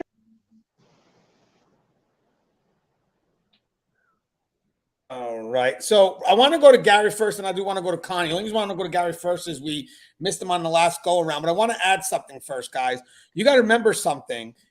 This could, like the letters that they're writing, I mean, if this place gets a lot of business, all this stuff has to be filtered through an investigative agency. I mean, they're not just going to get these things directly. So the problem is now you start overwhelming the investigative agencies that are going to have to look through these emails to make sure that there's nothing there that shouldn't be there. So if you got an inmate that's manipulating somebody from the outside, it's going to make it a lot harder for them, because now you're sending out these things in abundance, and now you're tying up the staffing on this. And I mean, Gary, from the investigative perspective, I mean, this has got to add a bit of a concern for you, correct? I mean, this is definitely about the money.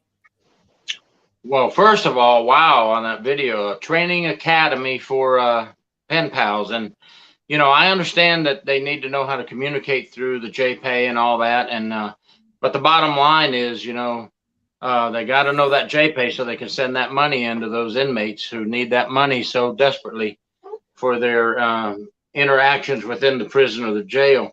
But, you know, all of those things she's talking about, we would use as an investigative tool. If I need to know what they're talking about, I would go to the system and find out what they're talking about. Money transactions through JPay, as I said earlier in the show, we use that. You know, phone call monitoring and all those things. We just use all this as an investigative tool, and all of these things would be presented in court if we needed it as evidence. Before we went to the videos, you said, are the inmates using these pen pals as a resource, or for really caring about them and wanting a companion? We've talked about when they get out of prison, what they do. We've talked about how they extort for money, and they have several on the line for money. What about cases where pen pals are used to bring contraband into the prison? We've had many of those as well. And I won't blab on forever, because I know you want to talk about this JPay and email system here. But, you know, I've had cases where they said, please bring my balloons. It's my birthday Saturday. You got to bring my balloons. And what they mean is bring small balloons with drugs and then sort them in your body cavity and bring them into visitation. And then here we are on a drug interdiction, and we arrest the female for bringing drugs into the prison. And when I go interview the inmate and read him his rights, he basically tells me, F you. And I said, you know, you just had her arrested out there because you wanted her to bring you drugs. You don't have the decency to help her out or cover for her. And basically, it's, I don't give a damn at all. You know, I'm going to keep my mouth shut. She's going to jail, and I'll take my chances with the courts that they can't get me for conspiracy to introduce contraband. So remember, pen pals, don't be manipulated into bringing contraband into the jails or prisons. That is another way they will use you. I've seen it over and over and over. And I really felt bad for a lot of these pen pals. You know, you're looking at these young women and you think, God, and I had a case where the young woman not only brought the balloons to the prison and inserted in her body cavity. Of course, we had females officers search her. But she had 2 children. So now we've got to find a place to send the children. Luckily, in that case, the grandmother was able to come over from St. Petersburg, Florida to Hardy Correctional and pick up the children. This pen pal thing goes much further than just extorting money, going on the outside of prison and not keeping your promise. It has a lot of introduction of contraband involved as well. Yeah, and I think what we're going to do too, I want to get around the table. I want people to know we're also going to cover what we feel would be a good pen pal program. Because by the way, guys, we're not saying that it doesn't have its benefits. It does, but the boundaries have to be controlled. And a lot of that is going to be on the person from the outside. You know, it has to be on that person from the outside, but also, I guess now the vendor, you know, I guess the vendor, like, as I said, if I'm looking to help somebody, I don't care what their sign is. You know, if I'm looking to help somebody, I don't care if they walk on the beach. You know, if I feel I could be utilized, then, you know, give me to somebody. I don't care who they are. You know, it doesn't matter to me. Just you find what best works for me. And then I like in the system they had in the UK that we were talking about, where things were anonymous. And at one point, if you gave up your name to that individual, the program removes you. This isn't about that personal connection. And when that person gets out there on the streets, they're on their own, and then you move on to the next person. It's like a service. But hey, Connie, I got to get your thoughts, and I want to go to Sharon. You got a few laughs in there, Connie. So what were your thoughts when you first saw it? I couldn't even contain myself looking at it. So first of all, you have to acknowledge the business plan of the person who put the site together was pretty on point, right? Because they've come up with subscription. If there's all this ways for us to make this money, right? So from a business perspective, I can't be mad at them, right? But when I think about what's going on, you've got people who, so I think you think of the naivety, right? There's some people who just don't know all the games that the inmates play. So they may be logging in thinking, I'm going to be someone's pen pal for a little while. They're going to have company. They're going to, it's going to be engaging. I'm going to give them hope. Whatever their thoughts are as they're engaging with the population via this pen pal situation. But I feel like, this also invites people into a very dangerous game that they don't know how to play. Aside from the contraband and everything else, it also does open the door for all other kinds of requests that they aren't prepared to comply with, or they may be feeling like, because I'm engaging in this situation where I think I'm going to be helpful, they're going to start doing things that they probably shouldn't do. So to your point, Anthony, about, being able to set the boundaries and all of that, like the average person is not going to know what those boundaries are, right? So like, yes, best case scenario is that maybe there's a tutorial on how to set the boundaries, right? Like maybe there is a whole academy on. Honey, you think that girl could teach the tutorial when we just go up? This is joke. Oh my God. It's just mind blowing to watch it, just because the least you got to be is 18, right? And so in order for you to engage here, you've got to be 18, where you know nothing about the world in general, and you probably know even less about this population, right? And so just imagine, to start off young, sort of learning the game or being taught the game or being groomed from the age of 18. And how long are these pen pal relationships allowed to go on? I don't know, but it's all a lot to take in. I don't. I want to mention something. Kachara said a good question about anonymous would only attract the inmates. I will say one thing. I remember a program where it was a college program, it was a step program where you had college students that were taking a certain course that they knew would be held in the prison. And they did that because they were going to have interactions with the inmates. It was controlled, but they wanted to let the inmates know that you're going to be accepted on the outside. I thought it was a great program. And again, it stayed within the boundaries. If you had one of the students getting too familiar with an inmate, it would be handled through the college or definitely through the facility. With that said, I do believe there's some benefit for inmates to have access to someone from the outside to maybe guide them into something. I get it, but I do believe it's best to be anonymous. I do believe that at the end of the day, if you're writing to each other, you could form a relationship, especially if one person's admitting vulnerability and the woman may want to help that caregiver thing. All of a sudden you got an inmate admitting vulnerability. You may have a woman who wants to be that caregiver, and next thing you know, the lines start to blur. And now if she says no to him on anything, well, now she's no longer the caregiver, which is a role that she has embraced. So now this goes in conflict with everything that she's written from that point on. So I think it is a very complicated issue. And I think that if you remove the person from it, the name, whatever it is, and you remind the people of the boundaries, then it kind of eliminates some of that human element, because we're not connecting based on me, Anthony Gangi, talking to, Connie Eileen. It's my position, my position as hired by whatever it is, even if it could be just a nonprofit.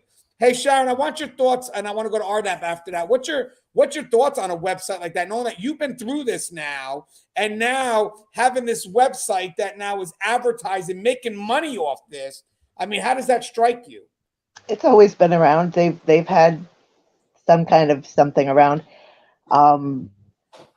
People are going to write one way or the other. And I know in Rhode Island, you cannot write from a P.O. box. You have to have an actual address. I guess they're afraid of people faking who they are. I don't know. Should be the opposite, to be honest with you. I mean, what would be your thoughts, Sharon, if now let's do this before we get to RDAP. Sharon, are you, because of your incident and what happened, your situation, are you totally against inmate pen pals? Not totally against, but I wouldn't really suggest it to anybody as a good option. I'm not going to completely judge anybody if they do. I'm just be very, very careful about what you believe. And RDAP, from the rehabilitation side, program side, I mean, are you against the inmate pen pal system? Is there a way that could it be done safer? Did that video you just see, is that the safest way to do it? It looks like a dating site. Honestly, I as we're watching that, I looked up the female who did that video and I sent her an email. She actually responded while we're sitting here talking.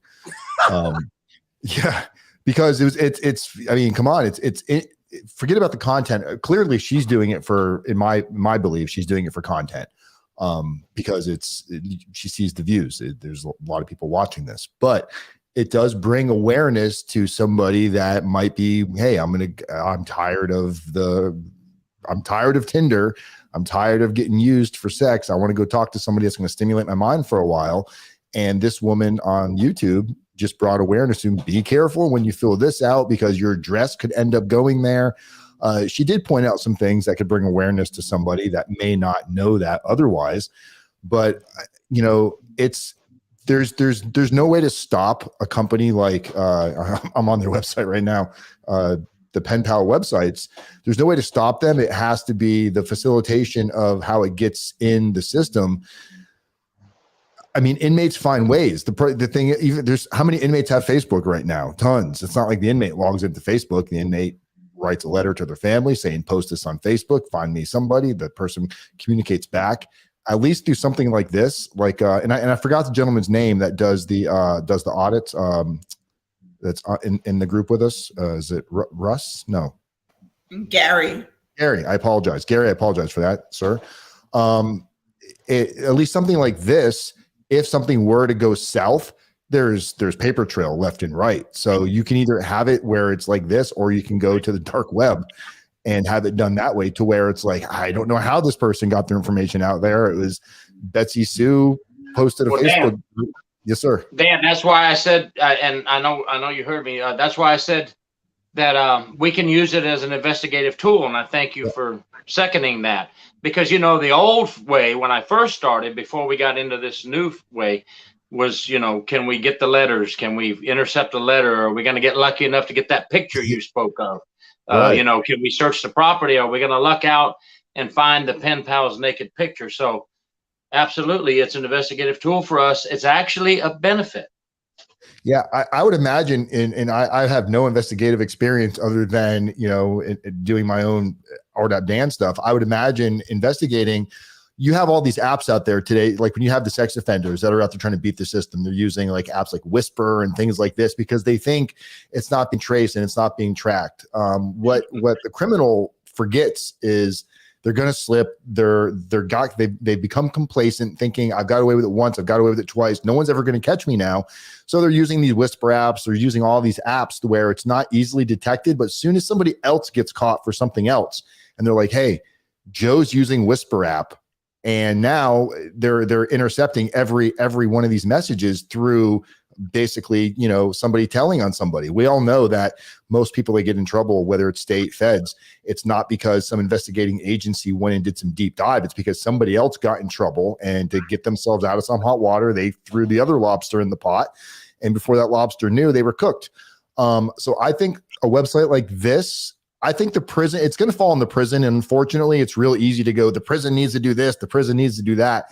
But coming from both sides of it and now being an advocate for inmates, but also being realistic, going like the First Step Act passing, everyone's expecting all of this to happen overnight.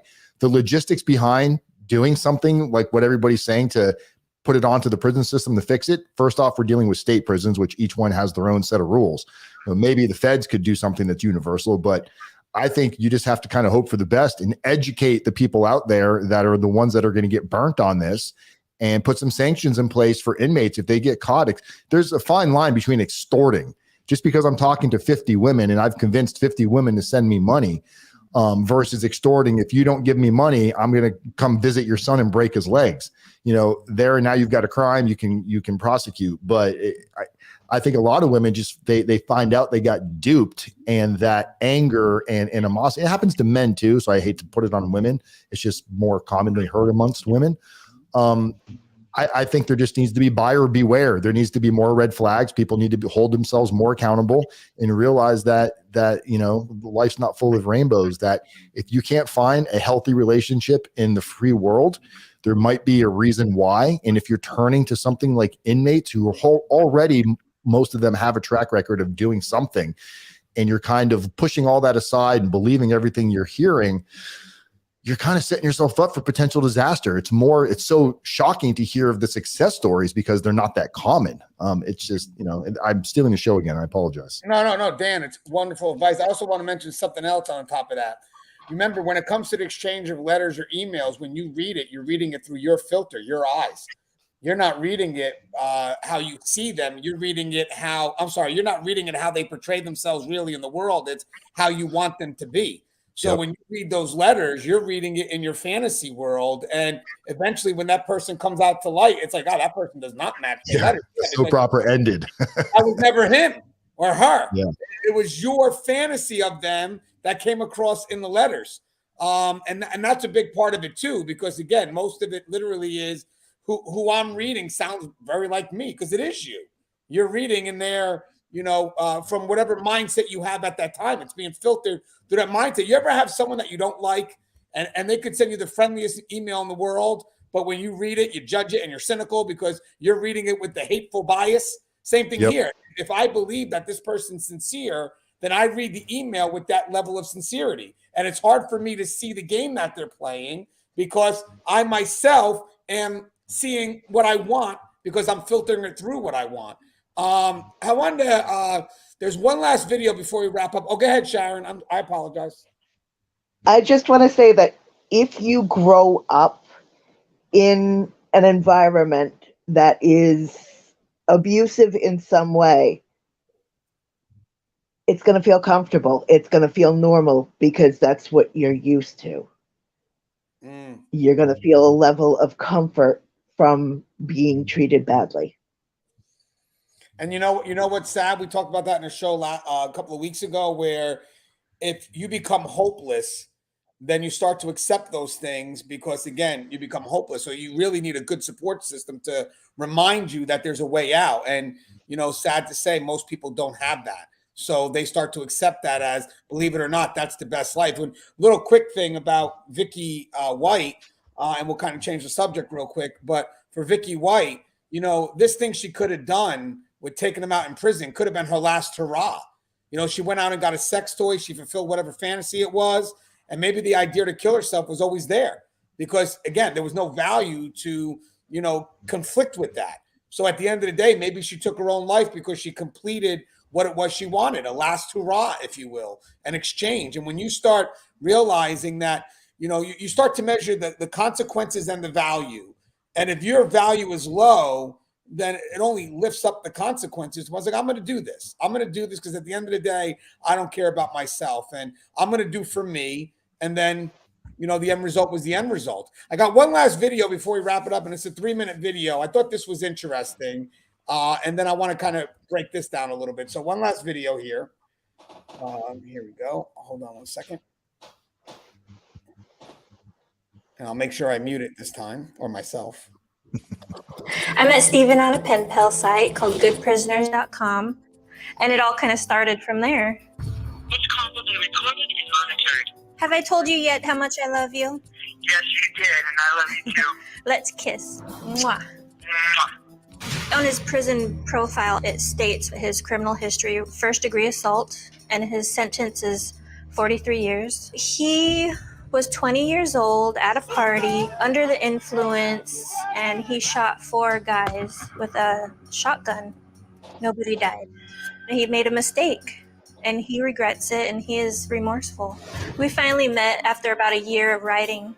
I had never been inside a prison before. I knew that I loved him the very first time I met him. Stephen and I got married in a prison visiting room. We even got to dance, and it was real special. So far, Stephen and I have had 3 wonderful conjugal visits. Stephen and I have talked about having kids, and we've decided that we want to wait. People ask me what I wanted to be when I grow up. I always said I wanted to be a mom. We're putting that on hold just because of the situation. If Stephen gets out on his release date, he'll be 58 years old. It is kind of old to be starting a family. It can be difficult being married to someone in prison. I do get lonely. I'm thinking of you, and you are in my heart, as always, snuggled up in there. I'm thinking of you as well. I do sometimes dream of having more of a conventional marriage. I hope to one day have that with Stephen when he gets out of prison.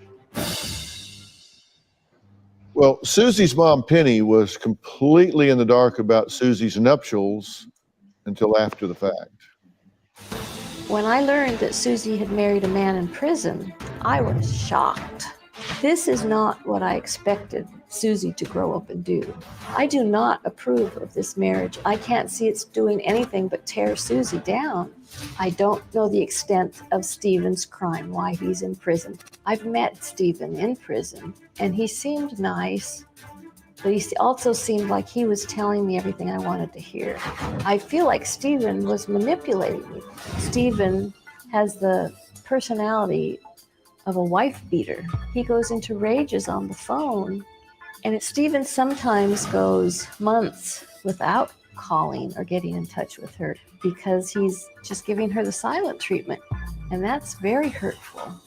I wouldn't like Susie to get pregnant. I don't think prison is any place for a child. I have told Susie she should get divorced, and she agreed. And I paid for the proceedings. She had papers served to him, and he just wrote on it, return to sender.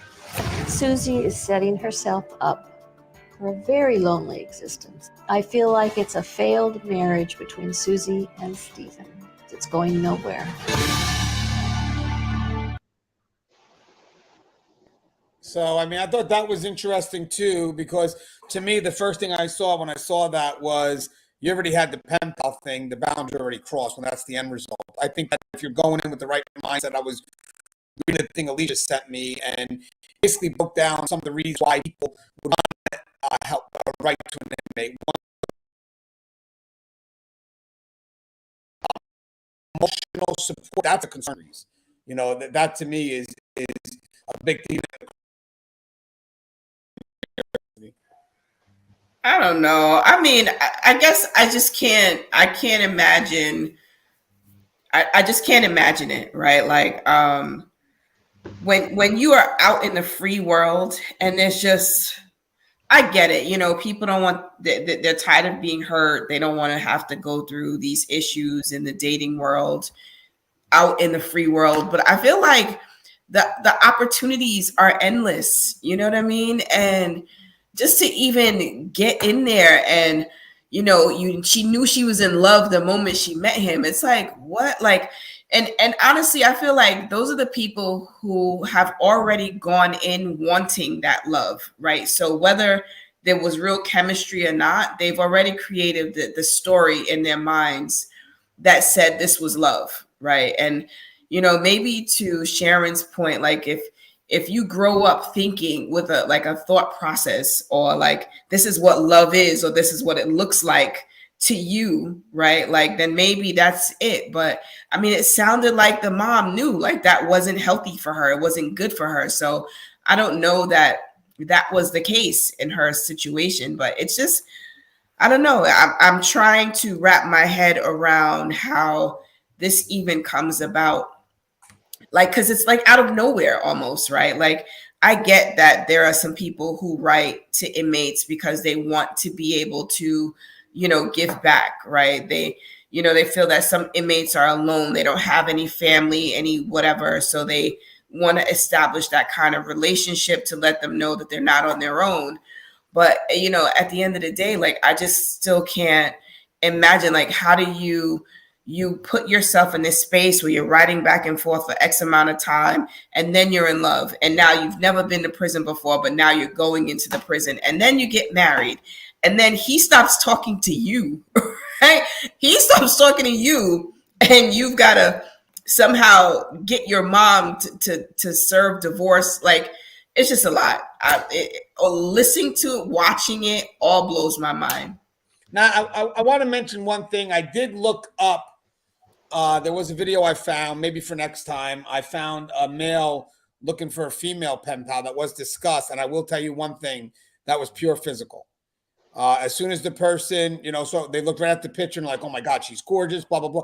And then now all of a sudden you have probably the male. I mean, I don't know. I mean, I don't know about so much, but I know definitely the male is going to be crossing the boundaries at that point. But I don't know if the woman's going to play into it. But definitely that what motivated that wasn't the male looking to help. Now, by the way, we're not generalizing it out.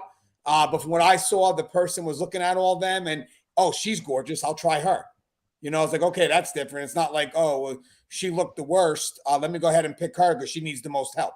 You know, that's not how the male did it. Unfortunately, he did it based on, you know, which girl looked the prettiest. And I do have that video. I could show it for next time. But I wanted to get one more round again. I guess we talked to Connie. I was going to go to Gary, then Sharon, then Ardap. But Gary, what's your thoughts on that video we just saw with the marriage? Well, I was shaking my head, not in anger. I was shaking my head because I was sad for her. I thought to myself, my gosh, you wanted to have children. That was your dream. And he's going to be 58 years old when he gets out. How old would she be? I don't know. But why are you wasting away your life waiting for this guy? You know, and then as Connie said, he cut you off from communication. Please wake up. Find somebody that is free on the outside, that is not behind bars, and please have a good life. You just want to get these folks and say, would you just let me talk to you for about an hour? Would you just sit down? You know, I'm not a psychologist. I'm just another person. But sometimes people just have to talk to people. You don't have to be a psychologist. You can be a family member, a friend. You just want to help the girl when you see her. You know, some people that we know in the business would be, you're stupid. You're. I'm gonna say it. You know, people say, oh, she's just an inmate lover. Stupid girl. Well, folks, this girl needs some help. She needs some guidance, and she's being manipulated by this guy. So we have to help people like this. So there does need to be a program to help these people, men and women, who become pen pals. That's what I think. Yeah, and I think I do expect more from the vendors on the side that are providing it, because I will tell you one thing: if it's provided in the facility, I will guarantee you everything should be facilitated through somebody who leads the program, facilitates the program, and make sure things are kept on copacetic, because they don't want to encourage those types of relationships. And I would hope they're doing that if they are doing it. I can't guarantee that. But having said that, from the outside vendor who's doing this, because they did find a loophole in it all, you know, they're not going to filter it correctly. So they're not going to set the boundaries. And I'm only going to assume that that's going to happen a lot, because again, if those boundaries aren't established, you know, then those relationships start to form, and that's where the manipulation could occur. Sharon, what's your thoughts on that woman marrying or looking to marry the inmate? I don't know how many women that I have seen that willingly walk back into a abusive relationship again and again and again. And they're afraid to leave, or they just feel some connection. They believe the "I'm sorry, I didn't mean it."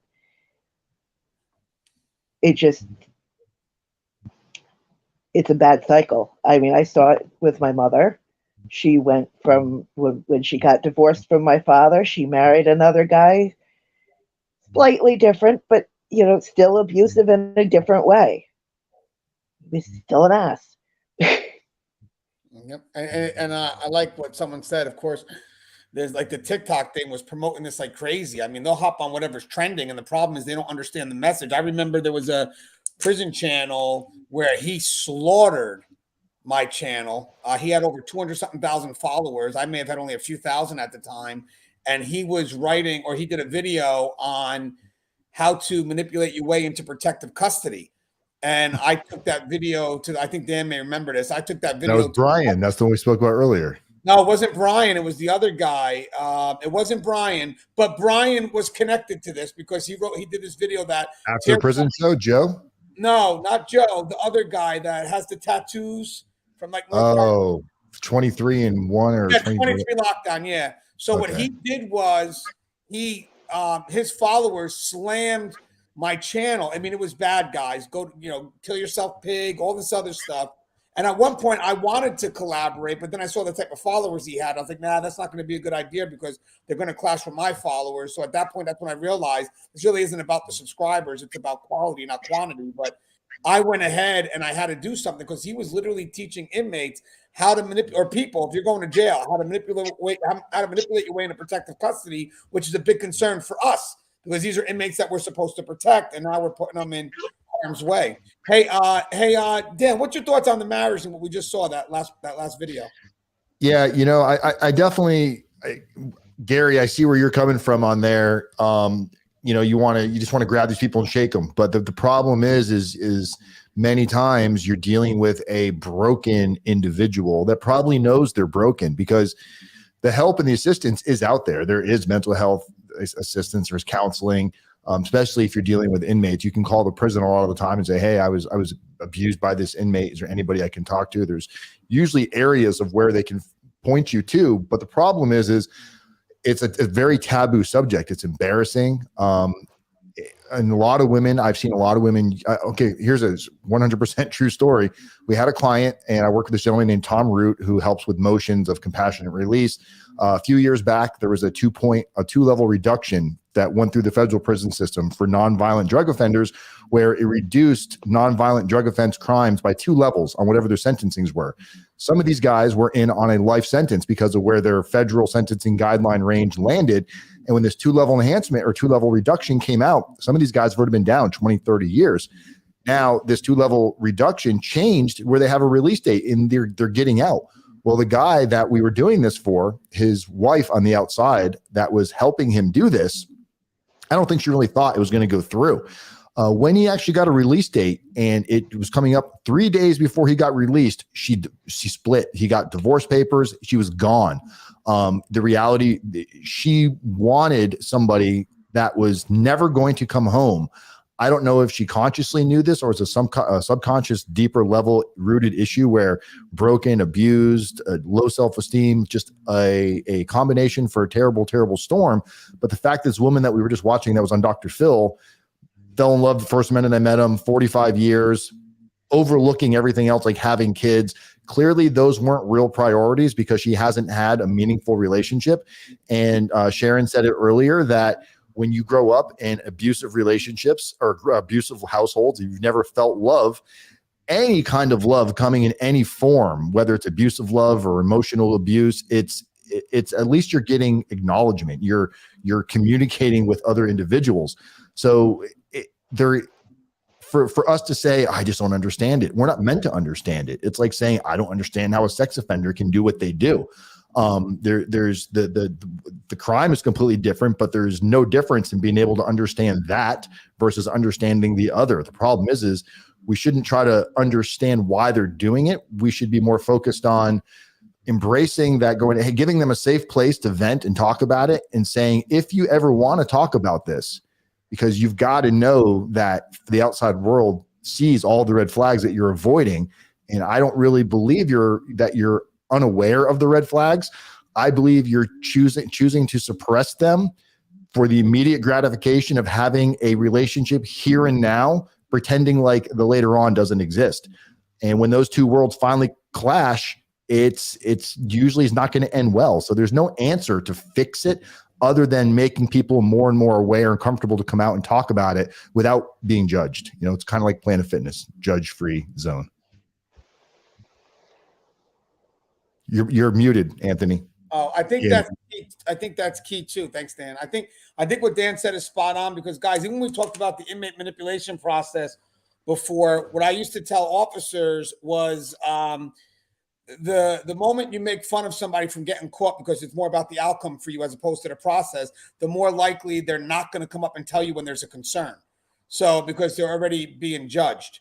So having said that, same thing here, even though in the comment we got the message out, don't get me wrong, if we want people to seek help, you know, we got to be careful what we also say, because again, they're not going to want to seek help from the people that are calling them stupid.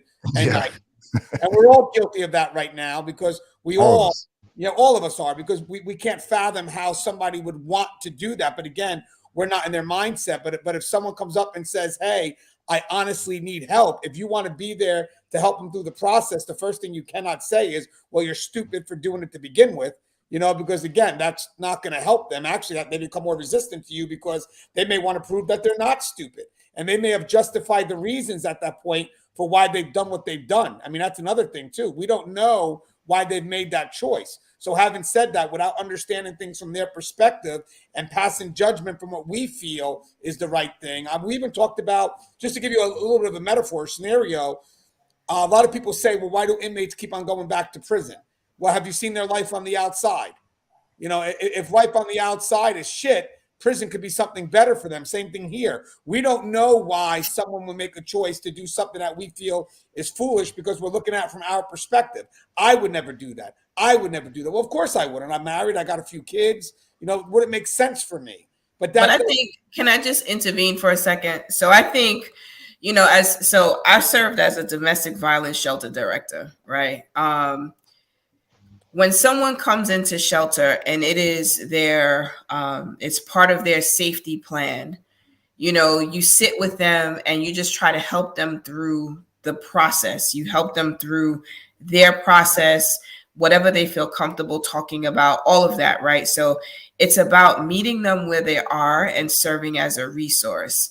And so, you know, I think it's the same thing as we think about this, right? Like, so I'm never sitting with someone saying, oh my goodness, I can't imagine how you stayed in an abusive relationship, right? Like, that's not the approach anyone should ever take to someone who's coming in asking for help. And I kind of see it as the same thing, right? As, you know, while I may not understand how someone would get into this space, you know, it's not for me to understand it, but it's for me to serve as a resource.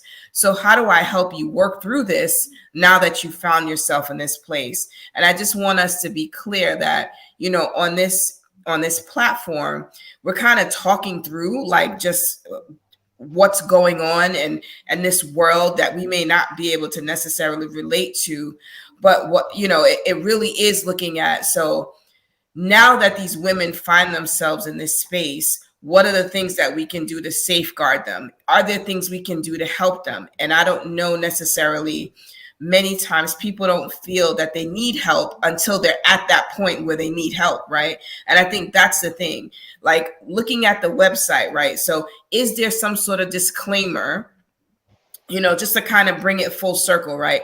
Is there some sort of disclaimer on that website who maybe the intention is good, which is to get pen pals to the inmate population? Is there a disclaimer of all the things that could go awry, right? So that the person who's engaging on the website is making an informed decision. And I don't know that that is necessarily something that's communicated. So as I'm listening to the different stories, and I think it's great for Sharon to tell her story, I think it's interesting looking at, you know, Dr. Phil is Dr. Phil, right? So he gets people on and he's exploring these sort of things. But as I'm listening to the story, while I may not be able to understand how they would get into it, I'm also in that space, or from a service provider perspective, where I can say, okay, so now that you are here, how do we help get you out of it? So I just wanted to throw that in there, that while we're all kind of speaking freely about all the stuff and the way we feel and all of that, it's not to say that if someone is in need of help, that they can't reach out, and that we're still going to try to help them navigate the situation they find themselves in. Yeah, I think that was, I think you're spot on with that, Connie. I wanted people to know, like, listen, I mean, So we're going to have two type of audiences probably listen to this, or that need the help. I mean, so you have one that are probably already involved, that your approach to them may be a little bit different than someone who is thinking about it. You know, someone that's already involved, you have to coach them through getting out of it if it's going to that way where it's crossing boundaries and becoming a bit of a concern. But for someone like, put it this way, there's a different measure for preventive as opposed to interacting or suppressive. You know, I mean, the preventive side is going to be, you know, maybe I could talk to this person a different way than someone who's already made the mistake. Because for someone who already made the mistake, you know, you got to kind of, like Dan said, 100%. I got to approach this without judgment. You know, I could talk to someone who's maybe getting ready to do it. It's like, hey, what are you, stupid? Let me talk to you for a minute and get that. But once someone's already in that, if I go ahead and say that, they've already committed to this. So the moment I say, hey, you're stupid, or it's like literally they're going to get resistant. They're going to close themselves off and we're not moving forward. Technically, actually, it could only reinforce negative behavior because they're going to want to prove that it wasn't a stupid choice. Maybe they're going to want that I told you so moment with me, you know? So now it's like, wow. And it really follows that same practice of manipulation. If you don't get them why they're doing something wrong early in the game, they'll start to justify what they're doing. And when they start to justify what they're doing, the cognitive dissonance. So basically, cognitive dissonance is when you're in conflict. You know, your behaviors conflict with what you believe. But eventually, what's going to happen is to alleviate the conflict. What happens is that your belief starts to shift with your behaviors. And now it's too late for the approach. Now, if I go to say something, you've already believed what you're doing. So now, of course, you're going to be resistant to me because I waited too long. But I want to do another a closing round here. And Gary, I'm sorry. Sharon, you got your closing thought before on the marriage thing, right? Sharon, did I get to you yet or no? I did, right?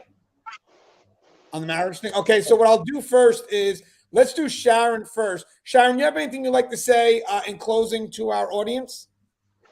Boundaries. And something you said the other day really stuck. Know who you are. Going into it, know who you are and don't change who you are. That's powerful. I mean, that's the key, guys. If you know who you are well enough, you'll see any shift in that behavior. And if that shift in behavior conflicts with where you want to be, now mind you, that's the key. Know who you are and know where you want to be. If your behavior starts to shift from that, then you know for a fact you got to get out, because no one should ever be in a position to stop you from where you need to be, especially if that's in regards to giving value to this world. I mean, that's a big thing of it all. Hey, Gary, you have anything you'd like to say in closing? And by the way, Gary, can you announce your books, your channel, because everybody's asking on the feed here? Yes, thank you, Anthony. First, I wanted to thank you again, Sharon, for being on here today, because you're the reason, as many others are, for why this show is being done today. Thank you, Anthony, for putting this show on.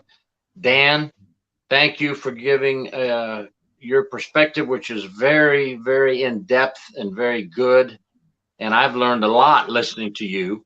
And Connie, as always, you are just great with your analyzing of these things. And I just am proud to be here. I'm an investigator / correctional officer.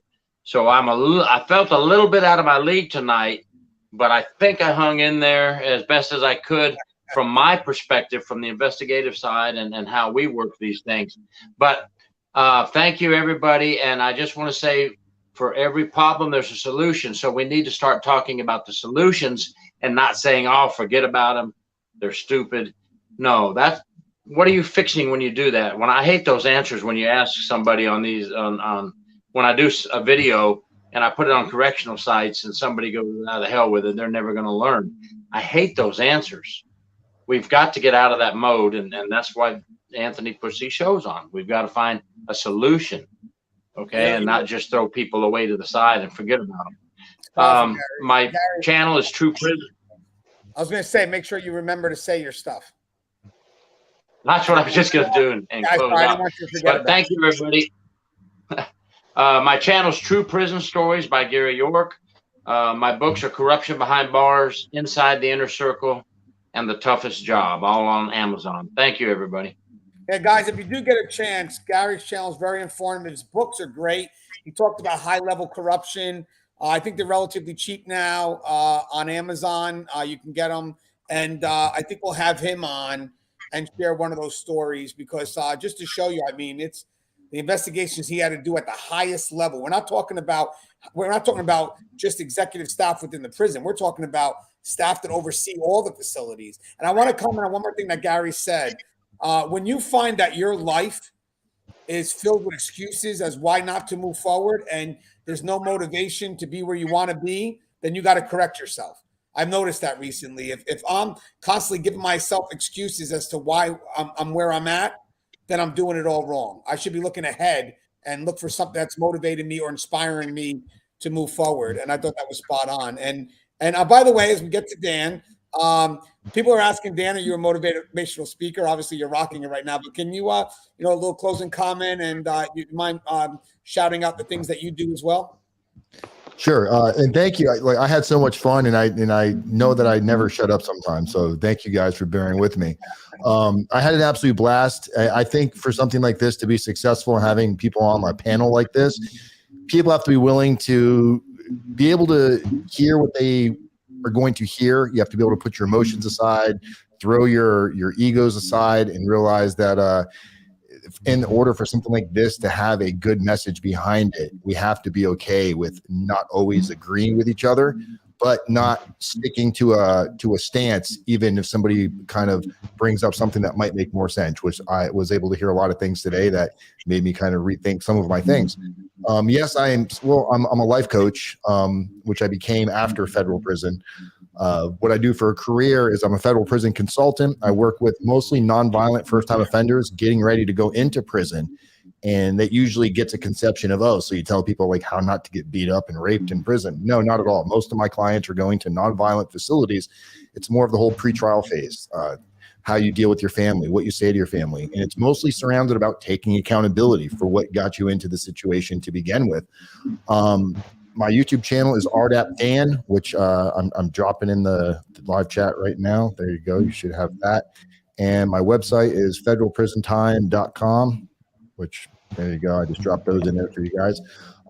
I spend all of my time pretty much making content and engaging with people. I feel honored to be here because Anthony said earlier he wanted to engage with some of these prison channels, but he was hesitant because a lot of the content and the messages that go out.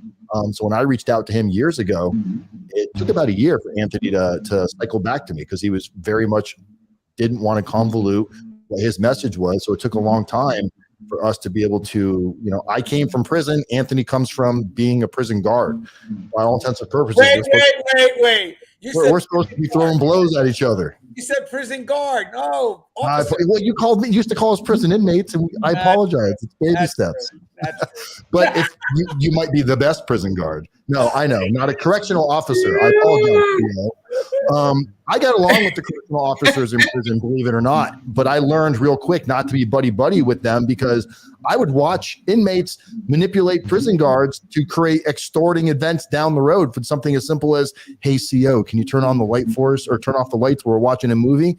They're not supposed to turn off the lights, but once that CO does it once, they ask the CO to do it again and do it again. Now they want the CO to do something a little more dangerous. And it's like, well, you turn the lights off. You're not supposed to do that. What if they found out about that? Before you know it, a young CO becomes a CO in prison, hanging out. He's my bunkie now, doing my laundry for me. But I appreciate everybody. And yeah, you guys are all awesome. And keep your story going, Sharon. Don't allow this to take too much away from you because what doesn't kill us makes us stronger. So I think you can be amazing, create a channel, share your content, and you might prevent somebody else from becoming murdered. Let's just put it out there. You might stop somebody from getting murdered by sharing your story. How powerful is that? How powerful is that? Hey, Connie, I don't even have to, Connie. Hey, what happened to the light? Ah, there it is. Wait, I thought the light was natural. Oh my God, leave me alone. Listen, I have a great time, like all the time with the audience, with the panel. It's always good. I mean, Sharon, I appreciate you sharing your story. I feel like no matter how long I work in prison, there's always like new insights that I gain just by hearing other folks' story. So I appreciate that. And it really just helps me be better in my space of providing training, right? Like, because it's just another perspective to sort of add to the conversation that I think only adds value to those who either want to work in prison or who are working in prison. You know, same thing with you, Dan. Like, you threw out some websites. I was like, oh my goodness, I'm gonna have to check out this site. I don't even know what this is. You know, like, it's just like, you get my website, I'll get your book, and we'll swap off. Absolutely. It's like, okay, look at this. But I think that's the thing, right? Like, no matter how long we've worked, we're always learning. And so, like, I'm just appreciating the process of being able to share what I know, and also to, you know, help anyone who comes on the channel, you know, and I hope that is helpful. But in the meantime, I think the bigger picture here is that there are folks who are willing to engage in pen pal relationships that are going to be escalated in a matter of time. And so as we do these kind of shows, it puts the information out there. Like, at least if you are going to enter in a relationship, here are the possible outcomes. Could there be a happily ever after? Maybe. Could you end up losing your life? Maybe. But at least you're making that decision from an informed space, as opposed to just jumping in and sort of being oblivious to some of the outcomes that could lie ahead. So, you know, to anyone who is intending to enter into sort of a inmate relationship, I can't tell you to do it or not to do it. Just do it and be informed with whatever actions you take. Boom. You're muted, Gangi. Oh, man, okay, this guy. How'd you get 20,000 subs? I'm so confused. Beauty Rock. Or no, Connie too. You know what I mean? Once Connie gets her own channel, they're all going to go find Connie and Gary and RDAP, and Gary eventually when she gets hers. Hey, Connie, real quick. I have a channel. It's just all about crocheting. Oh, there we go. Okay. A lot of guys do that in prison, believe it or not. Crocheting was very popular. Yeah, Sharon, I have a bear that was made by someone. So, Sharon, what's your name of your channel again? Sharon Creates. That's right, Sharon Creates. Forgot. And I want to explain. Well, let me get Connie. Connie, your books and your podcast. Yes, The Cage Was Her Cocoon, Journey from Prison Administrator to Entrepreneur is my book. And my podcast is The Fly Behind the Wall. It's pretty much me as a prison administrator having certain insights into what happens behind the wall, just because as an administrator, I have sort of the safety, security, admin sort of involvement. And then I'm also a civilian. And so it's a life that we typically don't know or don't have insights into. And so I share that.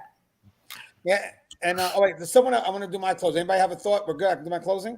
All right. So guys, real quick, first off, thank you, Sharon. Sharon gave me a phone call and she knew that this story had to be shared because, you know, again, you're going to touch lives. You know, again, all you have to do is affect one, they affect many. We talked about the ripple effect, but it takes a lot of courage to share that story. And I think a panel like this that said you could share that story without judgment, that adds to that. And that's what makes Sharon be able to give the story. So again, the courage comes from Sharon going up there and sharing it. So thank you, Sharon. I'm sure we'll have you on again. And I wish you the best of luck in life. If anyone deserves it, you truly do. So I hope you find happiness. I know you're happy right now because I see your channel. I do remember it.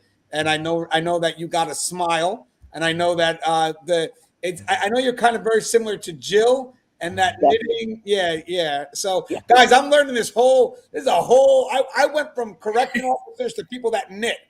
Jill is how I got here.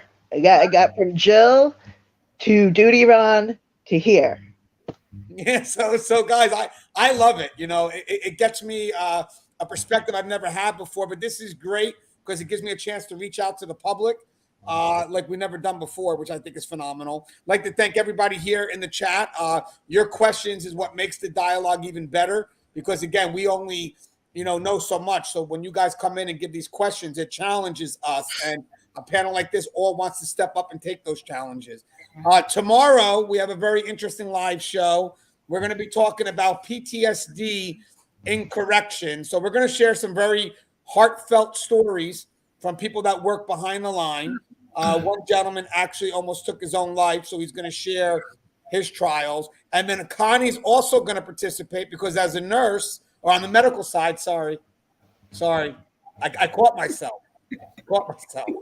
On the medical side, there's a lot of stress as well, which I think may get overlooked. So it's great to let people know that it's the correction profession, because even on the management side, we could get that level of stress. So you guys are going to hear from people behind the wall telling you what they do, and I think it's going to be a phenomenal dialogue. We're going to be open to the questions, and you're going to have the best in the field communicating for what I think.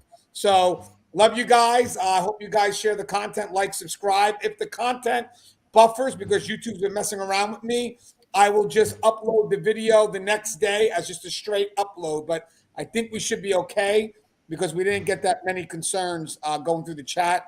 And yes, I think there's going to be some tissues tomorrow because I'm going to replay also Stephen Walker's video, which I think is very interesting about his son that took his own life. As always, guys, stay safe, love you, and see you tomorrow.